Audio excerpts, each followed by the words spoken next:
baseball field, Little League Day, and today's game against Fairfield Ludlowe. We'll start first by introducing the Ludlowe Falcons. Batting first, number 12, Cole Stoller. Batting second, number 4, Ryan Frame. Batting third, number 6, Elliot Kwan. Batting fifth, number 15, Dylan Davis. Up next, number 9, Brennan Davis.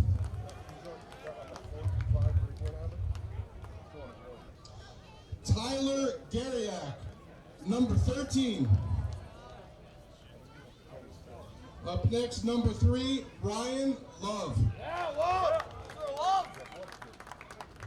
Number 8, batting 8th, number 7, Jake Palladino. And batting 9th, number 21, Brooks Fonseca. At this time, I'd like to introduce the rest of the Ludlowe players to come out and the coaches. Sonny! I love you! We love you! Go! Let's go! 390. It's in the Parker. So 290. It's a weird. It's just a weird. They can do. Did you have him? And now for your Staples Wreckers, we're going to come down and greet our Little League players. Batting first, number 7, Jules Cicero. Batting second, number 17, Carl Landgraf.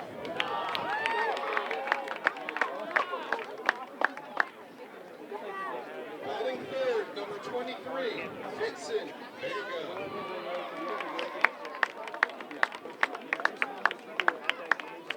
Batting cleanup, number 4, Mark Kelly.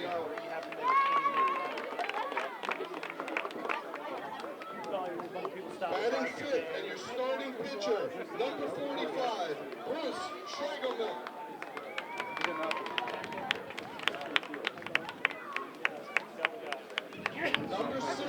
Batting 6, number 4, Connor Will.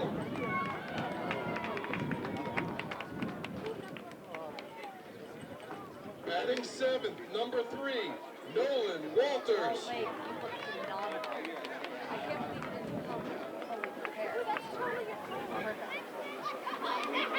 Batting 8th, number 25, Jack Jacob.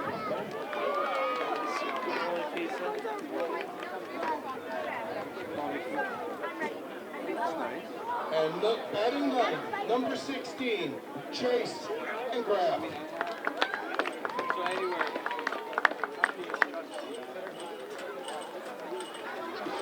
And number 1, Paul Totori. Paul Totori catching, number 1. The rest of the Staples players can come out, say hello to the Little League and the coaches, please.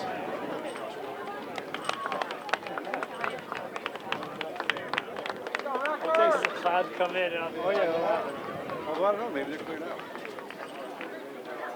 At this time, if I could ask everyone to take off their caps, honor America, turn to the flag, while we listen to our national anthem.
You know?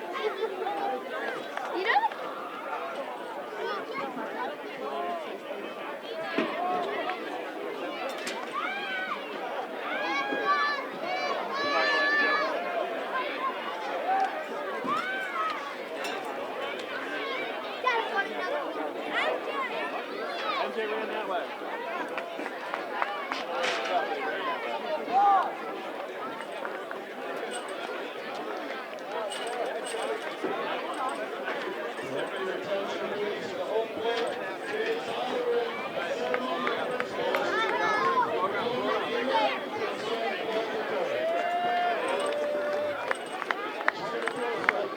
Come on, Paloma!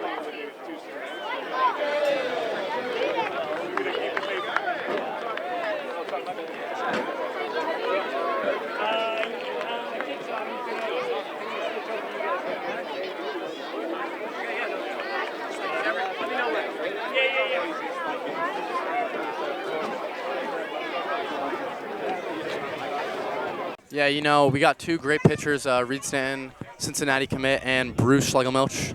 You know, that's a tough name to pronounce, but I think I did pretty good there. Bruce Schlegelmilch committed to Brown very recently for Staples, Reed Stanton for Ludlowe, so it should be a great pitching duel today. You know, we're going to see who can get the bats going. It's going to be a great game today, and I'm looking forward to it. I know I mentioned it twice already, but I've never seen anything like this at the Staples baseball field. You go to a football or a basketball game, yeah, I'm sure you'll see the stands packed, but this is unreal. Yeah, you know, we got little kids like falling on us almost. Yep. It's Little League Day actually here, Thomas. Did you know that? I did know that, yeah. Yeah. I can tell, yeah, I mean.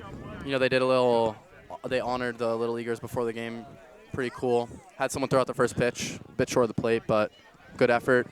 So, you know, it's a great atmosphere here at Staples Field. And It's going to be a great game. James, I mean, you can tell me more about this, but these two teams, they've been battling since you guys were extremely young, like in districts. Like, can you take me through what that was like? I mean, it wasn't obviously Ludlowe because it wasn't high school versus high school, but what was that like going against some of these guys on the Ludlowe team? Yeah, you know, Fairfield American. They used to have our number back in Right. back in districts. I don't really know. I didn't play baseball in 8th and 7th grade, so I don't really know how their matchups went down after my retirement from baseball. But in districts, we actually lost a heartbreaker to them. Dylan Lohman, shout out Dylan Lohman. I don't think he had a no-hitter, but he was pitching he's pitching a complete game. We had 2 outs in the bottom of the 6th. It was 0-0. No one had scored yet. And unfortunately, in the district championship, this was Dylan Davis, a player. He's actually a player on Ludlowe now. Right. He had a walk-off home run against us, and they won the district championship. So, you know, there's a little bit of trauma. I think maybe some of the kids on our team, they're still on this team now, so maybe they're looking for some revenge today against a lot of the same kids, that they faced at that infamous district championship back in 6th grade. Right, especially the junior class, like you just mentioned. There's so much blood and tension between these two teams. James, Staples and Darien is a rivalry. Staples and Richfield is a maybe even bigger rivalry.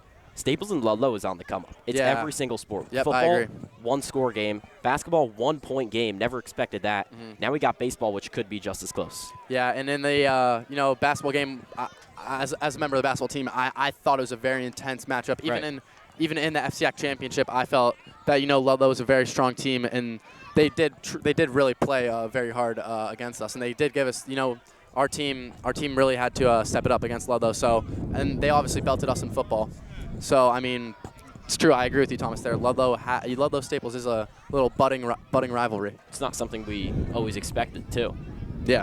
And, I mean, obviously Staples versus Ludlowe should be a good matchup as well with the strong pitcher Bruce Schlegelmilch and strong pitcher Reed Stanton. I mean, last year when we saw this matchup, I believe it was 12-0 Staples win, and Ludlowe won the FCAC championship. Yep. That is absurd. I remember that. I mean, I think they just they really put it together in the postseason there. Yeah. And I remember Staples last year in the FCAC. I think they lost in the first round, right? Did they? Yeah, they did lose. You were on the call for St. Joe's. Oh yeah, they lost. Yeah, they lost. They lost St. Joe's. Yeah.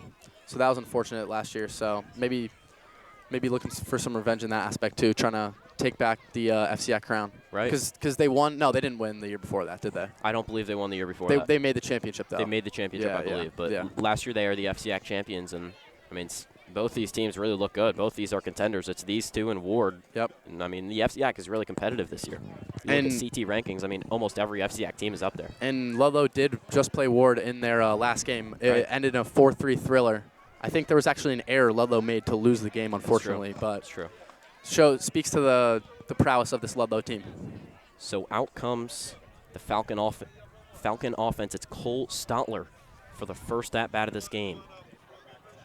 First pitch inside goes for ball 1.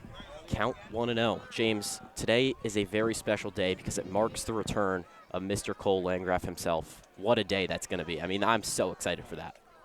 Second pitch, Stotler swinging, 1-1 count now. Yeah, you know, Cole Landgraf, he's probably one of their best players on the Staples team. 100%.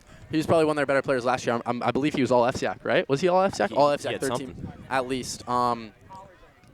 Nice off speed there from Bruce for a strike.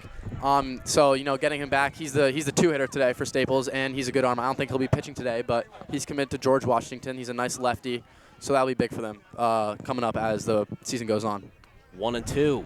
Inside the zone for strike 3, and Stotler is a strikeout victim of Schlegelmilch in the first at-bat of the game. So Yeah. Staples. Love to see that off-speed working for Bruce. We all know he can throw it hard, and but to see that off-speed working for Bruce early, him able to get 2 strikes looking there, you know, that's a really good sign for Bruce. Rumors of 94, 95 for Schlegelmilch. We don't know how accurate that is, of course, but I mean, it looks like it. First pitch to Ryan Frame inside for ball 1. Yeah, I don't know how accurate that is, but definitely at least 90, 91, 92. And I mean, that's what we see out of Cole Landgraf, too. He just entered the 90s club. I believe he hit 91. We see him in right field, and today's his return. It's a lot to look forward to this game. 1-0. Frame is swinging. 1-1 count now. Yeah, and you know, it's been kind of tough for Staples this season. They lost Mason Tobias. He was out. He was a pitcher originally. He used to be a PO, but now he's been hitting for them. He also got injured hitting recently, so now he's not even hitting anymore. But they've had to have some kids step up. You know, Charlie Fitch has been stepping up pretty well. Lucas Snow has been really amazing for them pitching, but they don't have that deep of a staff right now. They have a lot of good pitchers, but not too many of them. So it's very important that Bruce has a good outing for their future and, you know, to get the dub today. 1-1 to Frame is sent into left field. He finds a gap. That'll go for a base hit single for the first hit of this game. And that is actually Cole Landgraf's brother, Chase Landgraf. He's a freshman in left field, number 16. He's you know, he's a great young player. He works very hard, just like Cole. I mean, what a day it is for the Landgraf family. Yeah, it doesn't get much better than that. You got left field, right field, Landgraf, and one of them's back. Yeah, I'm sure Max is ecstatic. Right, yeah. So out comes Elliot Kwan. Frame on first. 1 out in the first. That was a good pitch. Inside for ball 1. It was a good pitch there from Bruce. Yeah, you mentioned that Ward game. I mean, Staples has all the momentum right now. They just beat Central 23-0. I believe they ended it in the 5th or 6th inning, but it doesn't really get much better than that. Yeah, it was senior day too, so you know a lot of the kids, a lot of the seniors who don't really play that much got to play. DJ, Declan Jandora, I believe, got a hit. Jordan Ginsburg had a no-hitter. Right, yeah. Actually, he did a no-hitter. Logan Orr, he had a good game. So a lot of kids that, you know, don't really get that much playing time, you know, they showcase their skills. It was a great celebration of this senior class that has been so great for Staples. 1 out in the first. Count is 1-1 to Elliot Kwan. This one is sent high. It is foul very far right in enemy territory. I mean, there's a lot of kids running around. I'd be careful about that one. Yeah, you know, Thomas, I actually took a bit of a gamble today. I parked my car. I know you're aware, but I parked my car right in the danger zone, you know, right next to the field. I wanted to have a convenient walk, but it might be a bit of a risk, so we have to watch out for those. Definitely risk. For those pop flies. Will you go save it if it's going to hit my car? I'll save it, of course. Okay. I got the best hands in the FCAC. Yep. That's what they say. They do say that. You're right. 1-2 to Kwan. This one is hit to first base. A chance for a double play. Not in time. So 2 outs for Staples. Once again, Bruce was able to get Kwan out in front on that off speed. You know, Kwan was able to make contact, but, you know, it was a little dribbler, and Connor Brill was able to get that out at second. Also, good hustle by Bruce trying to cover first base. They weren't able to get it in time, but it was a good hustle by him. So 2 outs. Kwan on first. Frame had the hit in the first inning. I mean, Out at second, so back in the same position. 2 outs for Staples. Schlegelmilch pitching fairly well so far. Dylan Davis seems to think he got hit there. Umpire says, no, I did not think it hit him. Bruce didn't think it hit him. No one thought it hit him, but Confident about that one. he seems a bit injured. I mean, these two, this is a matchup that Yeah, I think we've seen in districts. I wonder if Bruce is getting war flashbacks right now. Right, yeah. From that infamous home run. Well, he's got a chance at vengeance here. He does. He's been. Do you think he's been dreaming of this moment? I think he has. I think he's been dreaming of this moment. I was talking to all these players on Staples. They were just telling me how eager they are to play this game. This one is fouled high, far and behind the plate. Yeah, and actually, I played freshman baseball for all of you guys that didn't know. And we had an amazing game against Ludlowe, the Ludlowe freshman baseball team. We went to extra innings. Declan Jandora was on the mound, and unfortunately, they hit a walk-off against us. But it was a great game. I think it was 6-6. We went on like a four-inning little run to force extra innings. Bruce actually had the hit to force extra innings, but we weren't able to get it done. So maybe that's even contributing further to this revenge tour, maybe for the Staples players. 2 outs, 1-1 to Dylan Davis is high. Quan will steal second with ease. Yeah, and I see McFarland behind the plate. He's putting his hand above his head there. So maybe they're looking to throw the ball a bit up in the zone against Dylan Davis here. Fortunately, that one straight a bit too high.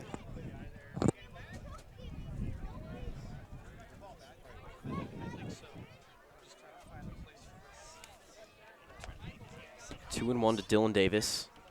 This one goes for ball 3. 3-1 count now.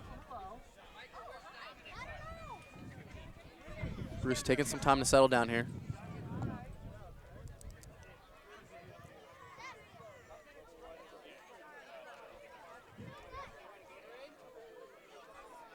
Quan on second. 2 outs, 3-1 to Davis. This one finds the zone just barely. I thought that was a bit inside, but goes for strike 2. Full count now to Dylan Davis. Big pitch here. 2 outs, full count, runner on second. Would be a massive strikeout for Bruce.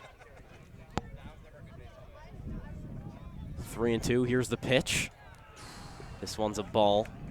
So Dylan Davis will take his base. Ludlowe has players on first and second.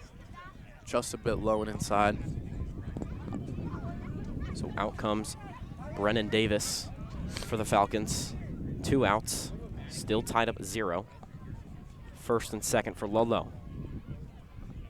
So a base hit in the gap could possibly drive in a run for the Falcons. I'm not sure how much of this Ludlowe lineup did play last year, but they have the championship experience with winning the FCAC last year, so I'm sure they're very excited to play in a big game like this. First pitch to Davis is in the zone for strike 1. 0-1 the count.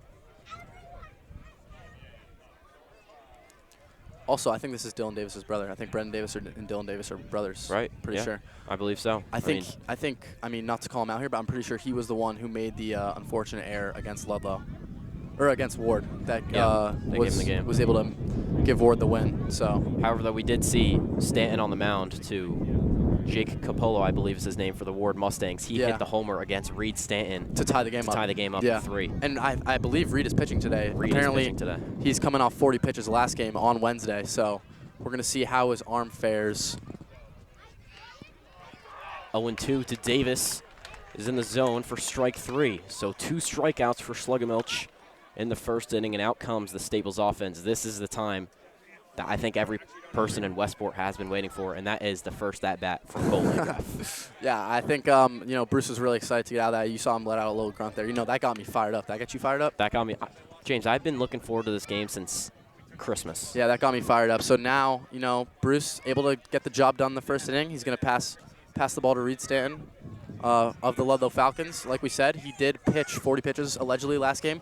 Also, according to Bruce, he's fighting an injured thumb or something like that. He did tell me. I heard about a fractured thumb. I don't know. I don't know if I can trust Bruce. Right. Bruce he's a sly fella. But apparently Reed was fighting an injured thumb, so that maybe will also affect his pitching today. And Reed on the mound today has played several years of PhD basketball with you and I. I mean, he used to go to school in Westport. He used to go to school in Westport. He's played basketball with us. You know what they used to say? I used to cook him on the court. I remember, of course, but I used to cook everybody. They used to say, Reed Dallas and Jay Shmoney. And T-Dot. Yeah. Yeah. That's what they used to say. And T-Boogie. That was the trio. I mean, we got it done. Brother Judah leading the squad. Yep. But now, he's actually hung it up. He's hung up the. He has hung up. He's hung up the. I noticed. I called the Ludlow basketball game. I didn't see him. I was disappointed. Yeah. Do you think if they had Reed out there, would you guys have lost that game? I think we would have won. Okay. I don't think Reed. He's big, but I don't think he's that skilled. Right. Okay. I don't think he focuses that much on basketball. Because look at him. He's an amazing baseball player. Yeah, why would committed he? to Cincinnati. Yeah. Cincinnati is a team, by the way, that's kind of on and off. I believe they've made 7 NCAA tournaments. Really? They're Yeah. ranked right now, I'm pretty sure. Yeah, they've made They're ranked like 7 25th. NCAA tournaments. They've produced some MLB names in the Big 12, so pretty good team. Yeah. For a pitcher to commit to. Are they ranked right now? Do you know? Because I feel like I'm I not saw. totally sure. I feel like I saw them ranked like 25, 24, something like that. So here we go. Staples offense gets rallied up. It'll start with Cicero. Also, another interesting storyline. Reed's been pitching for Ludlow this season, but this is his first season with Ludlow, right? Right. Yeah, he transferred from prep, or he was at prep freshman year and sophomore year. So, I think he's settled in pretty well with the new team. He went to middle school with a lot of these guys in Absolutely. 8th grade, but now he's kind of their main guy for Ludlow. First pitch low. Cicero swings. 0-1 the count. Which I don't think he really was at prep. So he's taking on the new role of the workhorse, I'd say. Right. 100%. Landgraf on deck. 0-1 to Cicero. This one's outside, goes for ball 1. Still shocked by how many people are actually here at the Staples baseball field. I've never seen it like this. I feel like there should be a bit more of a stew, though, no? Right, yeah. I mean, we heard some Ludlow players would be in attendance. I don't quite see them yet. I don't see a Ludlow stew. I don't see a Staples stew. I guess Henry Gow was here. Shout out Henry Gow. 1-1 to Cicero. I mean, this one is it's a little bit short of us. Should hit the dugout.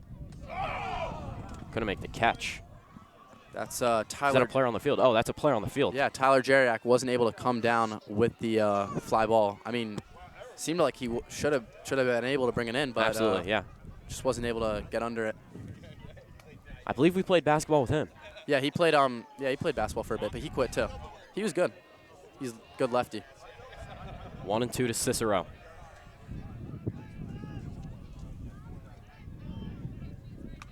This one is sent back for a foul ball. Should be past the cars. He played for Fairfield Fierce. We had some battles with Fairfield Fierce yes, we did. I mean, this team is there's just another reason to be eager to go out there and win this game for Staples. I think DJ's coming. Right, yeah. DJ is coming. If he gets in, man. 1-2 to Cicero's foul to the left. That's 3 straight foul balls. One of them could have been caught. Also, DJ did get Declan Jandor, that is, for those who don't know. He got his first hit last game against Central. I think I might have said that already, but, big momentum for him. And, the whole team, everyone is coming off such a great game against Central. All the seniors getting in, everyone getting hits, 23 runs. So 1-2 to Cicero. I guess he got a tap on the ball. He went a bit early. We'll stay in the box. They are coming in with a lot of momentum. Right. After this, they got Trumbull on Monday, which is arguably even a bigger game than this one. Yep, Trumbull's got a lot of good players too. I think they lost. No, it was Norwalk. It was Norwalk that lost Ludlow in the FCAC championship last year. 1-2 to Cicero. He's staying alive. He sends one deep to left field. It is back at the wall. It is high. It is far. It is gone. Cicero gives the Wreckers a 1-run lead in the first inning. That was an absolute bomb from Jules, way over the fence. To get over that fence, you got to hit a pretty hard ball, pretty far ball, and that was just beautiful. It's smashed. Yeah, that was a couple feet over that fence, I believe. I mean, way to set the tone. That was an absolute nuke by Jules. So here he comes. Stanton, in his first inning of the game, he threw several pitches against Ward. He's got Landgraf now. Got to be in your head a little bit after laying up a home run. First at bat for Cole. I mean, when's the last time he hit? Probably for Staples. Probably last season. Year ago. Yeah. So the first live at bat of 2026 for 17 and white. Now he's a George Washington commit. Will that change anything? I don't know. Will that change his confidence? I think he's pretty confident already. First pitch inside. 0-1 the count. And he's got a new arm sleeve, too. New arm sleeve. I love that. He had some. Can you take me through what the back injury actually was? I don't know. I believe it was stress fracture, I think something like that. I think just a bit of overuse. You know, it's actually like becoming a bit more of a common injury. Yeah. A couple people I know have had just like overuse in their back, but I think just like you just got to rest it a little bit and then you're good to go. So Landgraf down in the count. It's 0-2 in his first at bat. This one's fouled very far back. Stays alive in the batter's box. You know, and him coming back, like I said earlier, it's really big for their pitching staff because he's another great arm. He's a lefty. So, you know, adding that variation, adding another arm to the pitching staff will be very big for Staples. 0-2 to Landgraf. Goes for ball 1. Good take there. Although we'll talk things over for a second. Catcher Max Mulhall. Mulhall. I think that's Mulhall. Talking things over with Reed Stanton. So Stanton gives up a homer on the very first at-bat of the Staples game, and I just feel like he's got to be in his head after that. Regardless, Landgraf, the lefty hitter who's come off injury, is up for the Wreckers. 1-2 to Landgraf. This one's outside. Fastball there for Stanton. 2-2 the count now.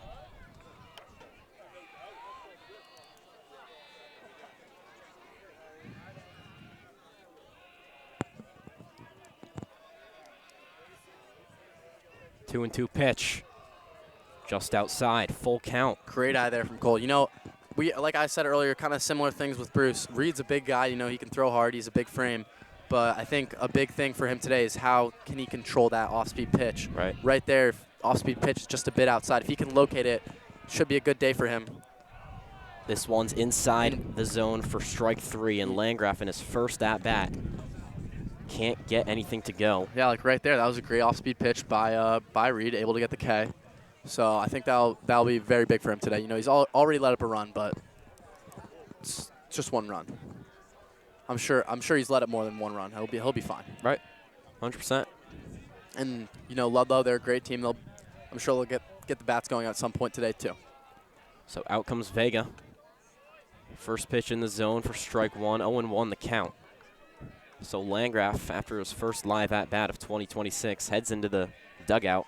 Probably a bit in his head, but just got to keep things positive. You know, he fought pretty well. Got to a full count, so can't be that upset. 0-1 pitch is over to second. Pass not in time, and Vega has a base hit single for Staples. Almost an amazing play by the shortstop Brennan Davis, but throw was just a bit low and short.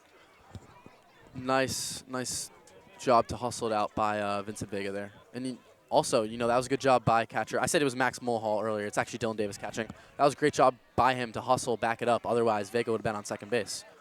So, you know, he did a great job there hustling down and catching the wild throw. So here comes Mark Kelly. Vega on first. Kelly sends one over to second. Ball is caught. Goes for the second out of this inning. Vega tracks back to first. And here comes the pitcher for Staples, Bruce Schlegelmilch. A little bit of Otani in him.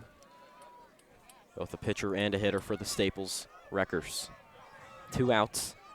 Vega on first. And here comes Schlegelmilch.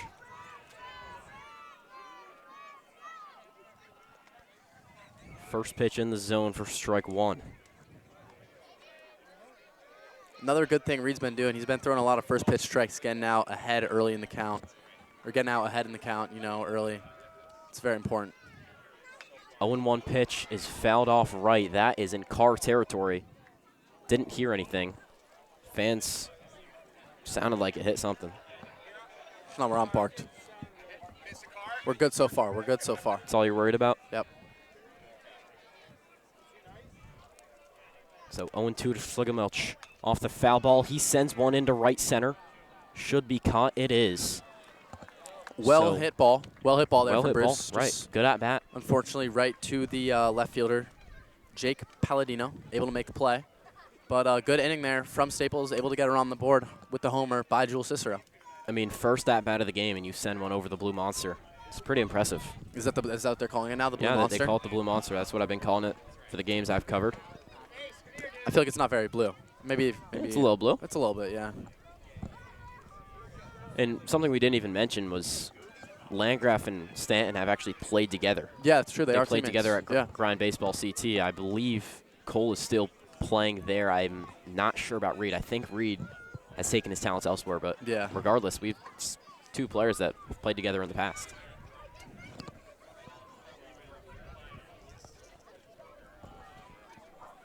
I think Bruce has also played with some of these kids. In 6th grade, there was like a tournament at after districts. They did like a all-district team tournament. All-star?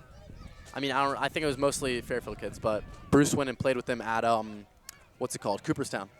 So he went to Cooperstown, stayed with them a couple of days. So he probably knows a lot of these kids pretty well too.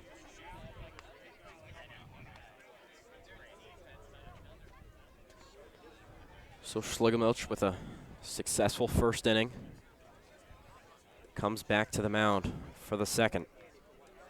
It'll be the first baseman, Tyler Gariak, to lead things off for the Falcons.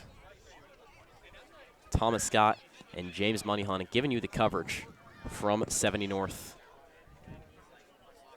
We had some cloud cover and some rain earlier, especially wind. Wind was very high earlier. Now it's kind of died down. It's becoming a beautiful day. It's amazing.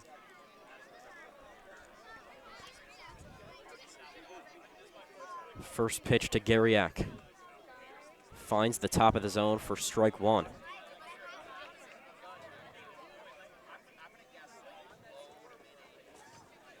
Owen won the count to the first baseman.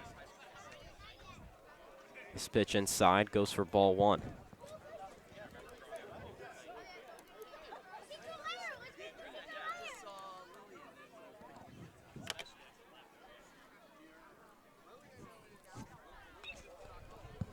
This one is fouled high over to the football field.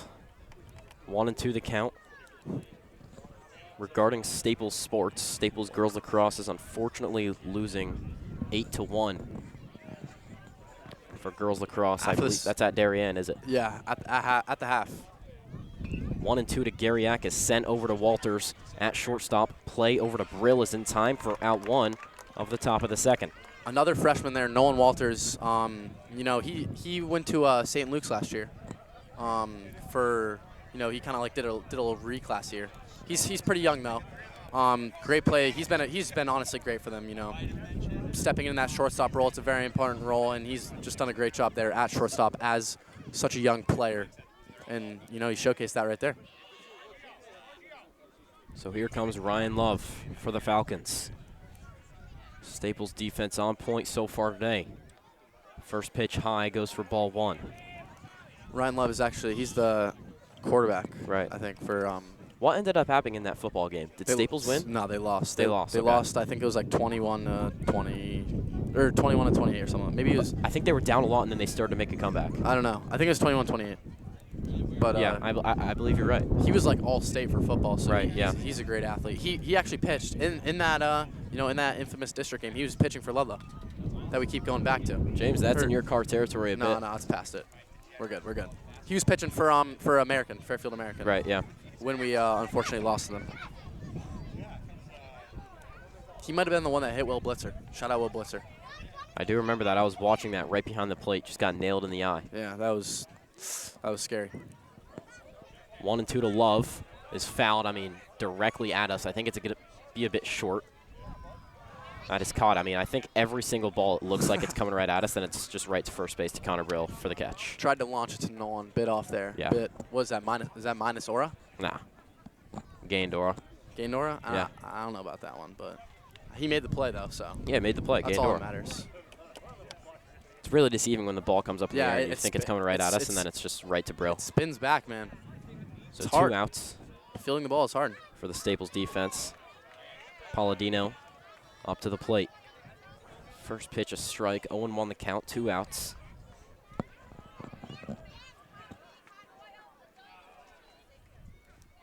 Palladino on the second pitch is swinging. Schlegelmilch is dealing so far. 0-2 the count, 2 outs.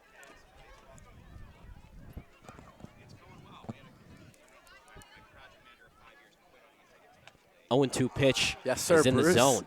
Bruce lets out another is yell. locked in. He's firing.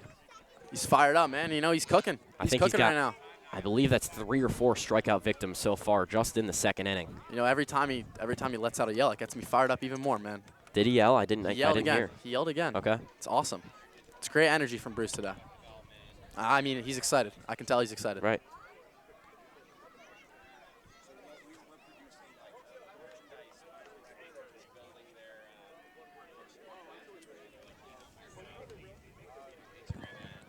So out comes Stanton. He returns to the mound after the first at-bat pitch that was sent over the wall for a Jules Cicero homer. 1-0 Staples leads. I mean, if we're talking under the terms of comparison, it's a Ludlowe win because they had a much closer game with Ward than Staples did. When Staples played Ward, they lost 7-2. AAU math. If we're doing AAU math, but can't have kids like We had some interruptions there in the broadcast booth, but it's ridiculous. But it's won't happen again. Won't happen again. Yeah, as I was saying, 7-2, the loss for Staples to Ward, and I thought it was 7-3. I don't know. I think it was 7-2. It might have been 7-2. But Ward beat Ludlowe 4-3, so yeah, big margin between those 2 games. But Staples has the lead early. Like we said, Ludlowe seemed to be in control most of that game against Ward until they kind of choked it away late. But yeah, now we got a little bit of a Staples student section. You can never do AAU math. That's what they call it, AAU math. Right, they do call it AAU math. Yeah, you can't be doing that. I think that's why we play the games. Girls call it girl math, I think. Nah, I don't know about that, bro. No, I'm sure. I don't know about that one. But you got to play the games. If we just did AAU math and no one would play the games, they won, so they're like, can't be doing that. That's ridiculous, man.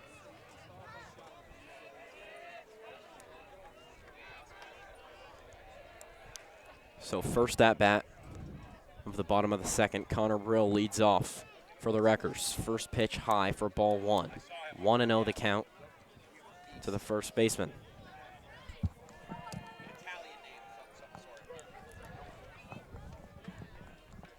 One 1-0 pitch finds the zone for the first strike of the at-bat. Whoa! Down Big gust of wind there, down man. goes James's paper, but good thing we have Tracy Scott here. My mother to pick it up. 1-1 pitch. I believe in the zone for strike 2. That was a big gust of wind, man. Yeah, I mean, it's what happens. I mean, if there's a fly ball into center field, it might make it tougher to catch. It's true. It's true. It's a good shot there. 1-2 to Brill. Is like sent over to second base. Ball over to first is in time, but an error is made by Garriak, and Connor Brill has a base hit single. Seemed like that was off the end of the bat a little bit there, but Brill able to dig it out. Throw was a bit short. You know, he had to. Definitely possible for Garriak to get the pick there, but he had to make the scoop, though. You know, it's a tough play. But if you're Ludlowe, you'd like to see that, you know, better throw. Right. Better catch, but nice job from Brill, you know. Hustle it out. Able to make contact, hustle it out. So here comes shortstop freshman Nolan Walters. First pitch, he swings. It's a swing and a miss, goes for strike 1. You know what, Thomas? I feel like out of calling these games, I don't see people steal very much. Is that maybe just? I've seen a couple steals from first to second. I think Cicero and Chase Landgraf are one of the two fastest players for the Wrecker offense. I usually see them when they're on first base and they got a chance, they're taking it.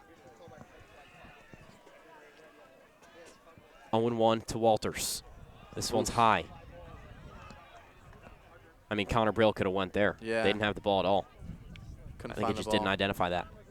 The ump, that hit the ump, by the way. He just wore it. I mean, he's a great job there. Yeah, he's a dog. He's a champ.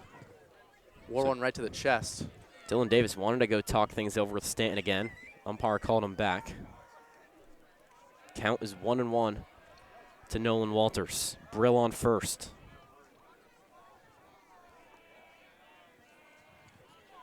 Here's the 1-1 pitch. Fastball in the zone for strike 2. No one tipped it. It was a good cut there, but just not able to make contact. Not able to make solid enough contact, that is. He did make contact, but it was a good cut, I must say. 1-2 pitches sent into center. Ball drops. Brill is to second in time, and Walters is to first in time. So scoring chances for Staples are loading. Beautiful hit there by Nolan. Nice liner to Cole Stoller at center field. And, you know, way to advance the runner. There was a bit of a play there at second base. Yeah. But Brill was able to hustle it out once again. Big So Blue.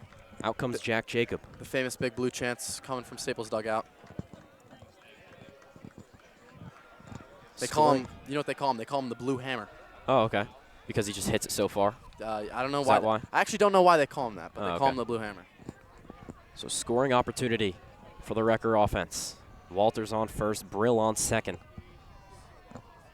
Jacobs at the plate. First pitch low for ball one. Yeah, maybe because he hits bombs. He hammers the ball. Could be. I can see that. He's a big, strong guy. He's surprisingly agile, though, too. He's a great center fielder.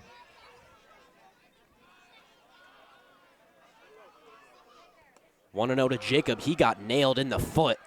He's going to run this one off. We got bases loaded for the Staples Wreckers. And out comes the freshman outfielder, Chase Landgraf. We'll talk things over with Coach McFarland briefly, and we'll already see a mound visit for Reed Stanton and the Ludlowe Falcons. Yeah, you know, like we did say earlier, you know, Reed, he pitched on Wednesday, threw a solid amount of pitches. He's also apparently, according to our sources, he's fighting against an injury with his thumb. So, I mean, it's not crazy that he's struggling right now. I think we're already seeing a pitching change. Yeah, James. we might be seeing a pitching change considering those struggles that he is facing. So he's going to stay out he's there. going to stay in there. He's going to, you know, keep fighting, but he's probably on a pretty short leash at the current moment, considering 100%. that the bases are loaded and that he's, you know, fighting against a lot of things. You know, maybe tired arm, injured hand. He's going to try and settle down here with the bases loaded and no out. I mean, if they get out of this with just one run given, that's extremely impressive. You know, he is their best pitcher, though. There's probably Right. no one else they would want in this scenario. So, Bases loaded for Staples. Chase Landgraf at the plate. First pitch, a ball, 1-0 the count. Staples dugout is letting Stanton hear it.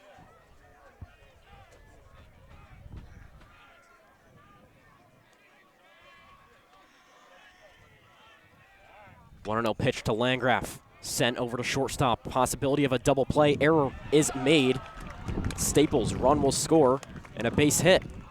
you know, I It's think just error after error for the Ludlowe defense. I think Chase would have been safe there even if the throw was on target, but the throw was once again off target for Brendan Davis. Not able to get the out on the grounder to shortstop there, and another run scores. Good job by Chase putting the ball in play and getting an RBI. I think he would have been safe, though, honestly. It would have been close. It would have been close because, you know, Yeah. like we said earlier, Chase. Very you know, fast. Yeah, he's a speedy kid. Cicero sends one deep to left. It is Oh gone. my God. A second homer just so early into the game for You know- Jules Cicero, and Staples is dominating this Ludlowe defense. Thomas, we thought that first one was far. That one was, whew, that was an absolute bomb.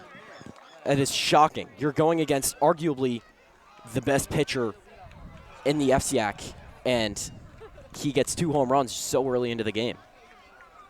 I can't even stress it enough. We thought that first one was far. That second one, I mean, that was an absolute nuke. Right. Way over the fence, no doubter. Yeah. Right when he hit it.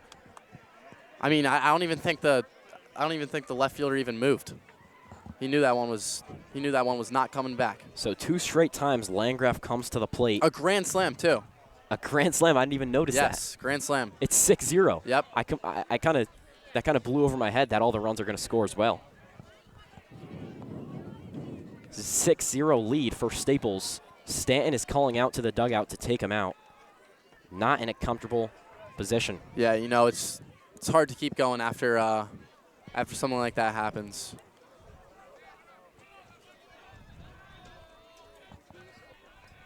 I don't really know what the Ludlowe pitching staff does look like behind Stanton. He lets out a little grunt there, probably, you know, bit angry with himself Right. right now. But it seems like Ludlowe will have to go to a pitching change soon, pretty soon. 1-1 to Cole Landgraf. It's a 6-0 lead after a Cicero grand slam. This pitch high goes for ball 2. Yeah, I thought that one was a strike. Reed's getting more upset.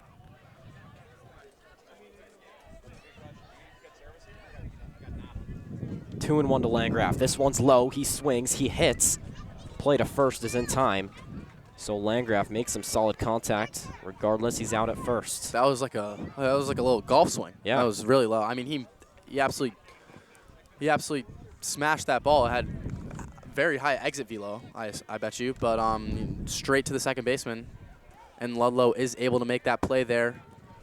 So that's the first out of the inning too. Wow, That's insane. that's crazy.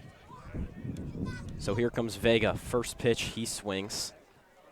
And that was good contact too. Like just good swing by Cole. Unfortunate result, straight to the second baseman, but Staples' bats are looking really good so far. And also Bruce is out too. He hit it straight to the right fielder, made great contact. So 1 out. they're seeing the ball well against Stanton. 0-1 to Vega. Is sent over to second. Play to first is in time. So that brings up the second out of this second inning. Another good play there by Elliott Kwan. Able to pick up the grounder, charge the grounder, and convert it to Jeriak for the second out of the inning.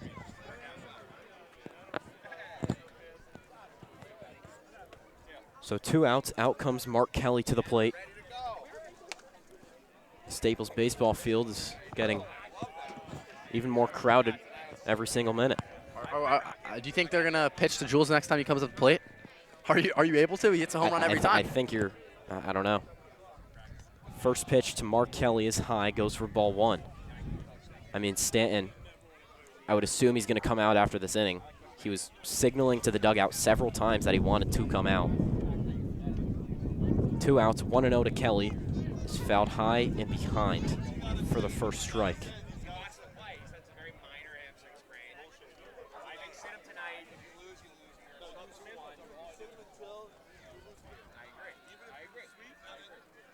One and one to Mark Kelly. Schlegelmilch on deck. Good pitch there from Stanton. I think that's a curveball inside for strike 2.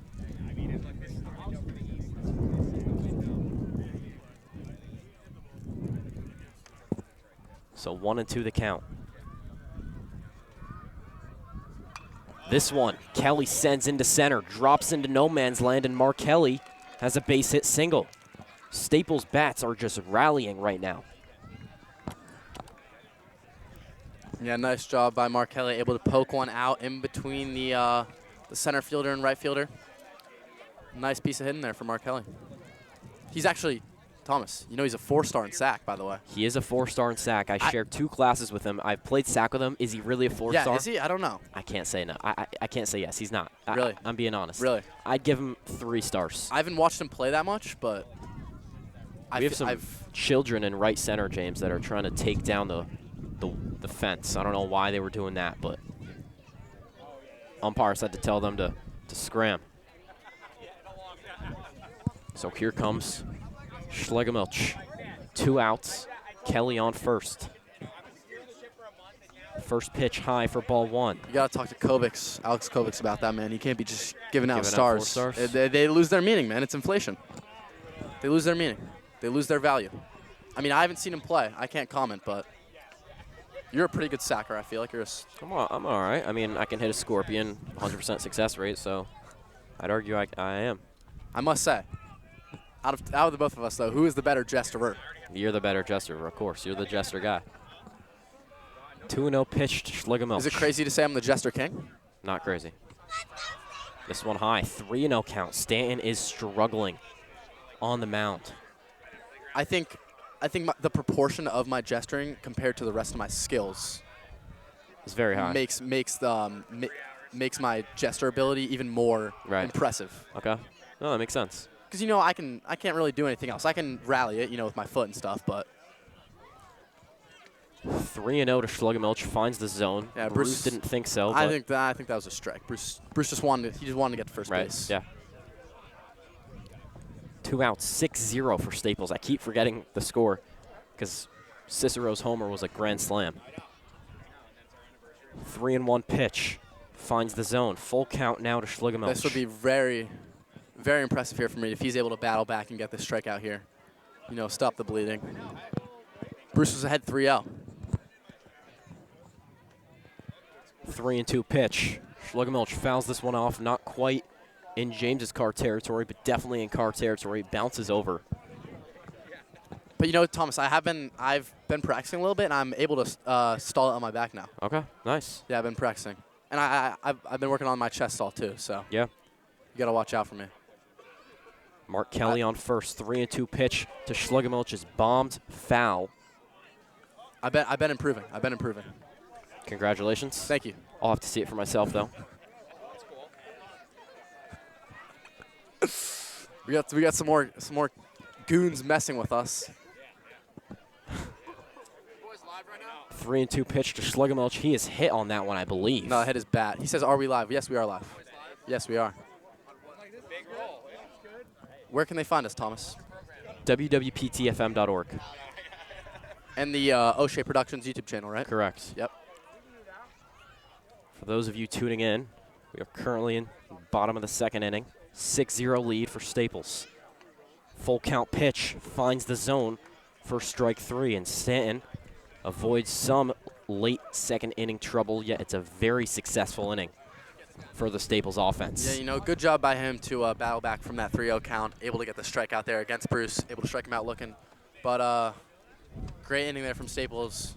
That Jules Cicero home run, you know, that was massive. That might have honestly put the game out of reach. I don't want to say anything too early, but 100%, James. That was fair to say that. That was absolutely demoralizing for Ludlowe, and you know. I'm just looking at their dugout, and you're right, they're demoralized. Yep, just gave Staples even more momentum after, you know, his first home run as well. Colony Grill bus is in attendance here at the Staples baseball field. It is Little League Day, so we're also giving out snacks, so a lot of food choices for anybody. You know, Thomas, I'm a little parched. Am I able to get a water for free, do you think? Absolutely. I mean, I gave this water to you, but you did take it. I did, you did. yeah. I thought Mrs. Scott got it for you. Shout out Mom. She actually brought 2 waters, and she brought you a snack if you wanted to. Wow. Wow. Shout out. Shout out.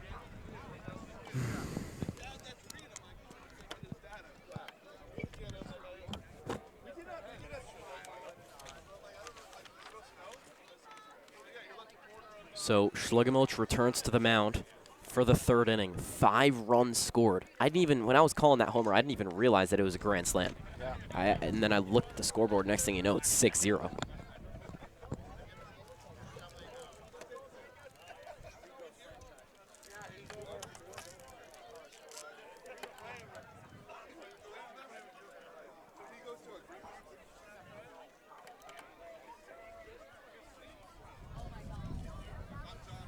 So here comes Brooks Finesca, the outfielder for the Falcons.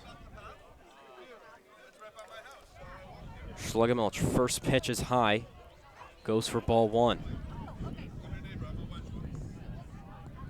Closer for the Staples, Lucas Snow, has not started warming up yet, but no reason to. Schlegelmilch is having himself a day. 1-0 pitch. Yeah, Lucas Snow's been, he's been great for Staples. I think he's, with the injuries they've had, he's really stepped up. We'll probably see him pitching later today, but he's really stepped up. He's been great for Staples pitching so far this season. 1-1 pitch, finds the zone for strike 2. He's also my member. He's a member of my golf team. Right, your Shout golf out Lucas team. Snow, yeah. Okay. I'm a member of the golf team. Right, we are both members of the golf team. Right, correct. 1-2 pitch is launched into left. It is caught by Chase Landgraf for the first out of the 3rd inning. So some solid contact there from Brooks Finesca. Yet Staples defense comes up and makes the play.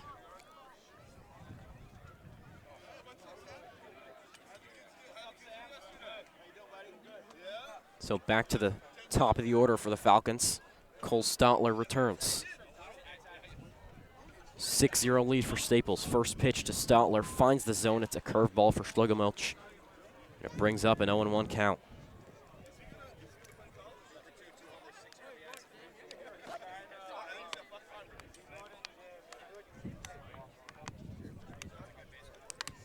1 out. 1-1. Wow, that water's delicious. Stotler. That water's delicious, man. Shout out, Mom. Shout out Tracy Scott. Bruce is dealing so far, by the way. Very Absolutely. impressed. 1-1 pitch to Stotler.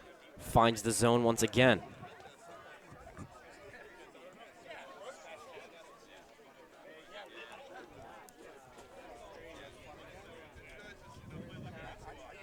Whew. Stotler swings fast, way too early. Throw to first in time with ease. Yeah, and you know, when Bruce has got that off-speed working, he's probably one of the best pitchers, if not maybe the best pitcher in the FCAC. That was a beautiful off-speed pitch there in the dirt, able to get Stotler swinging. And catcher Paul DeTore able to throw it to Connor Brillo at first base to convert the drop third strike out. So here comes Ryan Frame, who had the base hit single in the first inning. This Ludlowe team is a lot of lefties, Thomas. Yeah. They do have a lot of lefties. So, you know, that's ideal facing right-handed pitchers, I believe. I think that's, yeah. Lefties, you know, they see the ball better, I guess, against a right-handed pitcher. Because the ball fouled behind. Because the ball isn't like curving. It's not curving. It doesn't look like it's going to hit Right. you. No, yeah, I see what you mean. You see what I'm saying? Yeah. Uh-huh. Yeah. So I believe that's an advantage, and they do have a lot of lefties.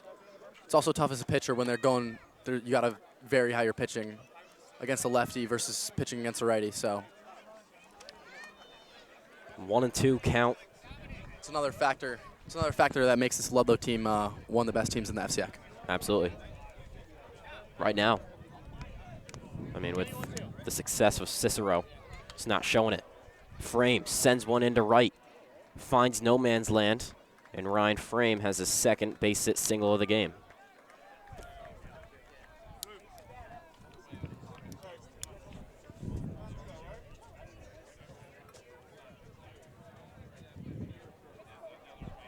So 2 base hit singles for Ryan Frame.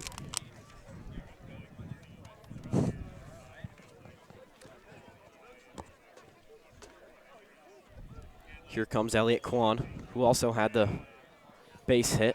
Once again, a nice first innings. Nice off-speed pitch there from Bruce. 2 outs and an at-bat with a chance to get out of this inning. 0-1 pitch is in the zone. 0-2 count now. And you know, I think this game has really shown the depth of the FCAC. Yeah. You know, Ward kind of belted Staples a little bit, I would say, just a little bit. Right. But and then they had a very competitive game against Ludlowe. But now, you know, Ludlowe, they're kind of getting smacked by Staples here. So, you know, it kind of shows how, you know, any of these top teams can really beat each other at any time. Especially when it comes to, you know, all these great pitchers. When the best pitchers are pitching, you know, anyone can win. 1-2 to Elliot Kwan outside the plate. 2-2 count now. Elliot Kwan, also a pitcher for the Falcons, so if Stanton comes out, he's possibly one of the options that Ludlowe has.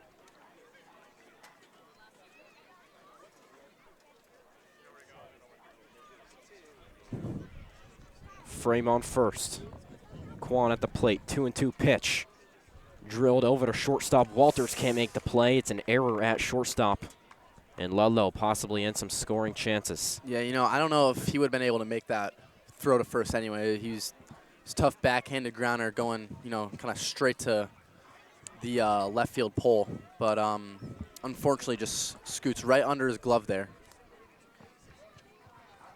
So Bruce is finding, I'd say this is the most trouble he's been in. Most trouble he's been in, yep, so far today.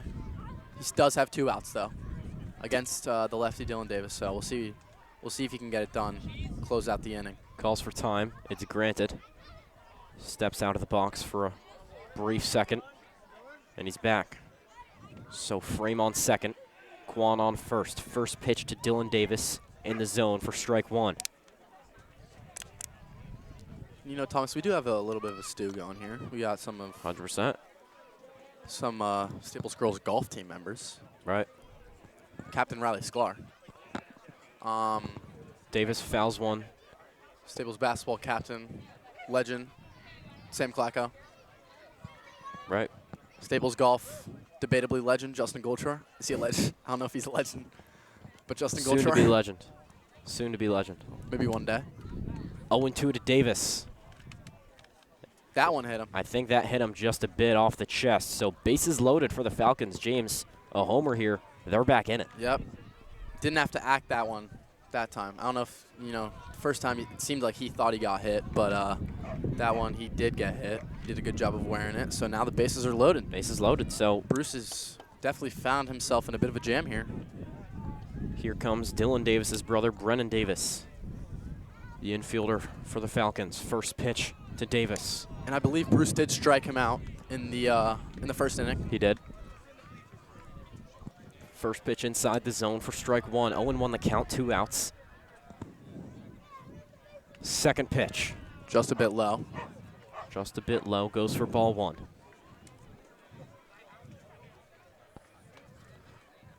Bases loaded. 6-0 lead for Staples. Top of the third. 1-1 to Davis. Fouled far and right. Car territory for sure, but neither of ours, so we don't really care, do we? Got a feel for the people that get their car hit, but Right. I'd rather it not be mine personally. Like I said, this is probably the most I've ever seen the Staples baseball field regarding people. I mean, almost all the stands are filled. We got people standing behind the broadcast booth. 2 outs, 1-2 to Davis. Another one fouled, same exact thing. Over to the parking lot. Might have hit the same car. Might have hit the same car. So after 2 straight foul balls, brings up the 1-2. Grand slam opportunity. Bases loaded. Pitch. I think just barely past him. Ludlowe gets 1 run to score. Davis will stay at the plate, but second and third are covered for the Falcons. Seemed like DeTore didn't really hustle I thought it back hit him there. for a second. Who? I thought it hit the Brennan batter. Davis? Yeah. Seemed like he didn't really know, or something happened. He didn't really hustle back there to get that ball. So Ludlowe's on the board. Something funky just went on there. I'm not really sure. He's touching his glove a little bit. Maybe it hit his wrist or something. But Ludlowe's able to score, yeah. 6-1. 2-2 curveball. Just high, brings up a full count. This is a big pitch here from Bruce. He does have first base open, so they won't score a run if he does walk him, but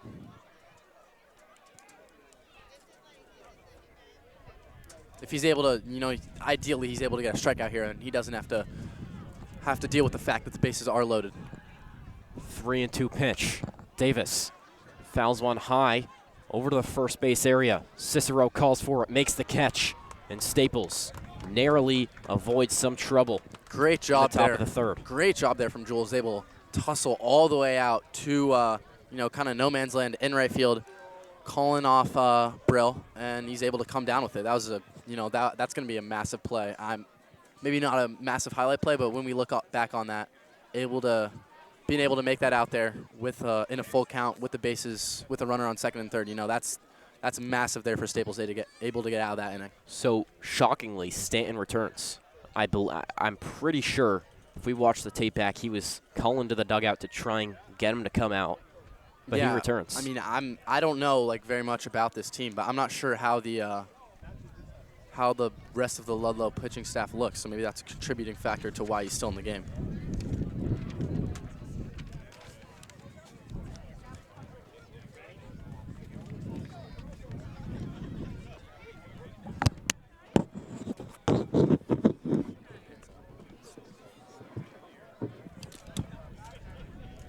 Ludlowe student section picks up slightly.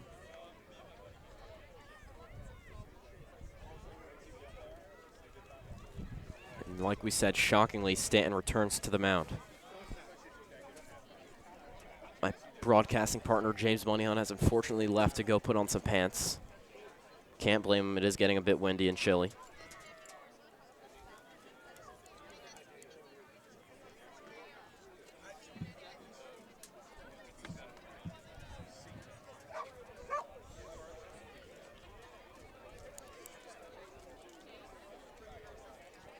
(6-1) is the lead for the Wreckers. Falcons got their first score of the game off of an error from Staples right at the plate. Connor Brill will lead things off for the bottom of the third.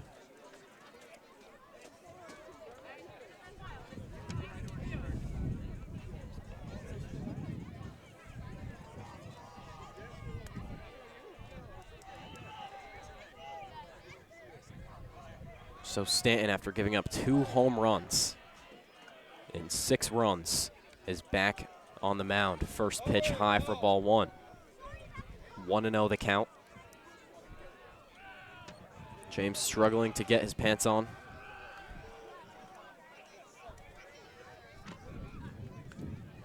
One 1-0 pitch finds the zone for strike 1.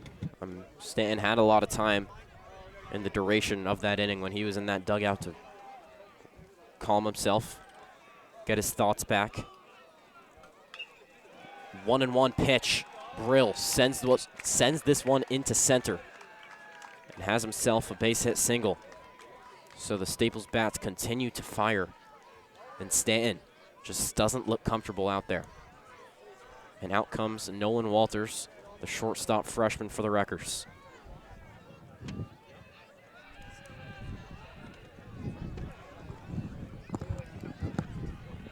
Pants are officially on.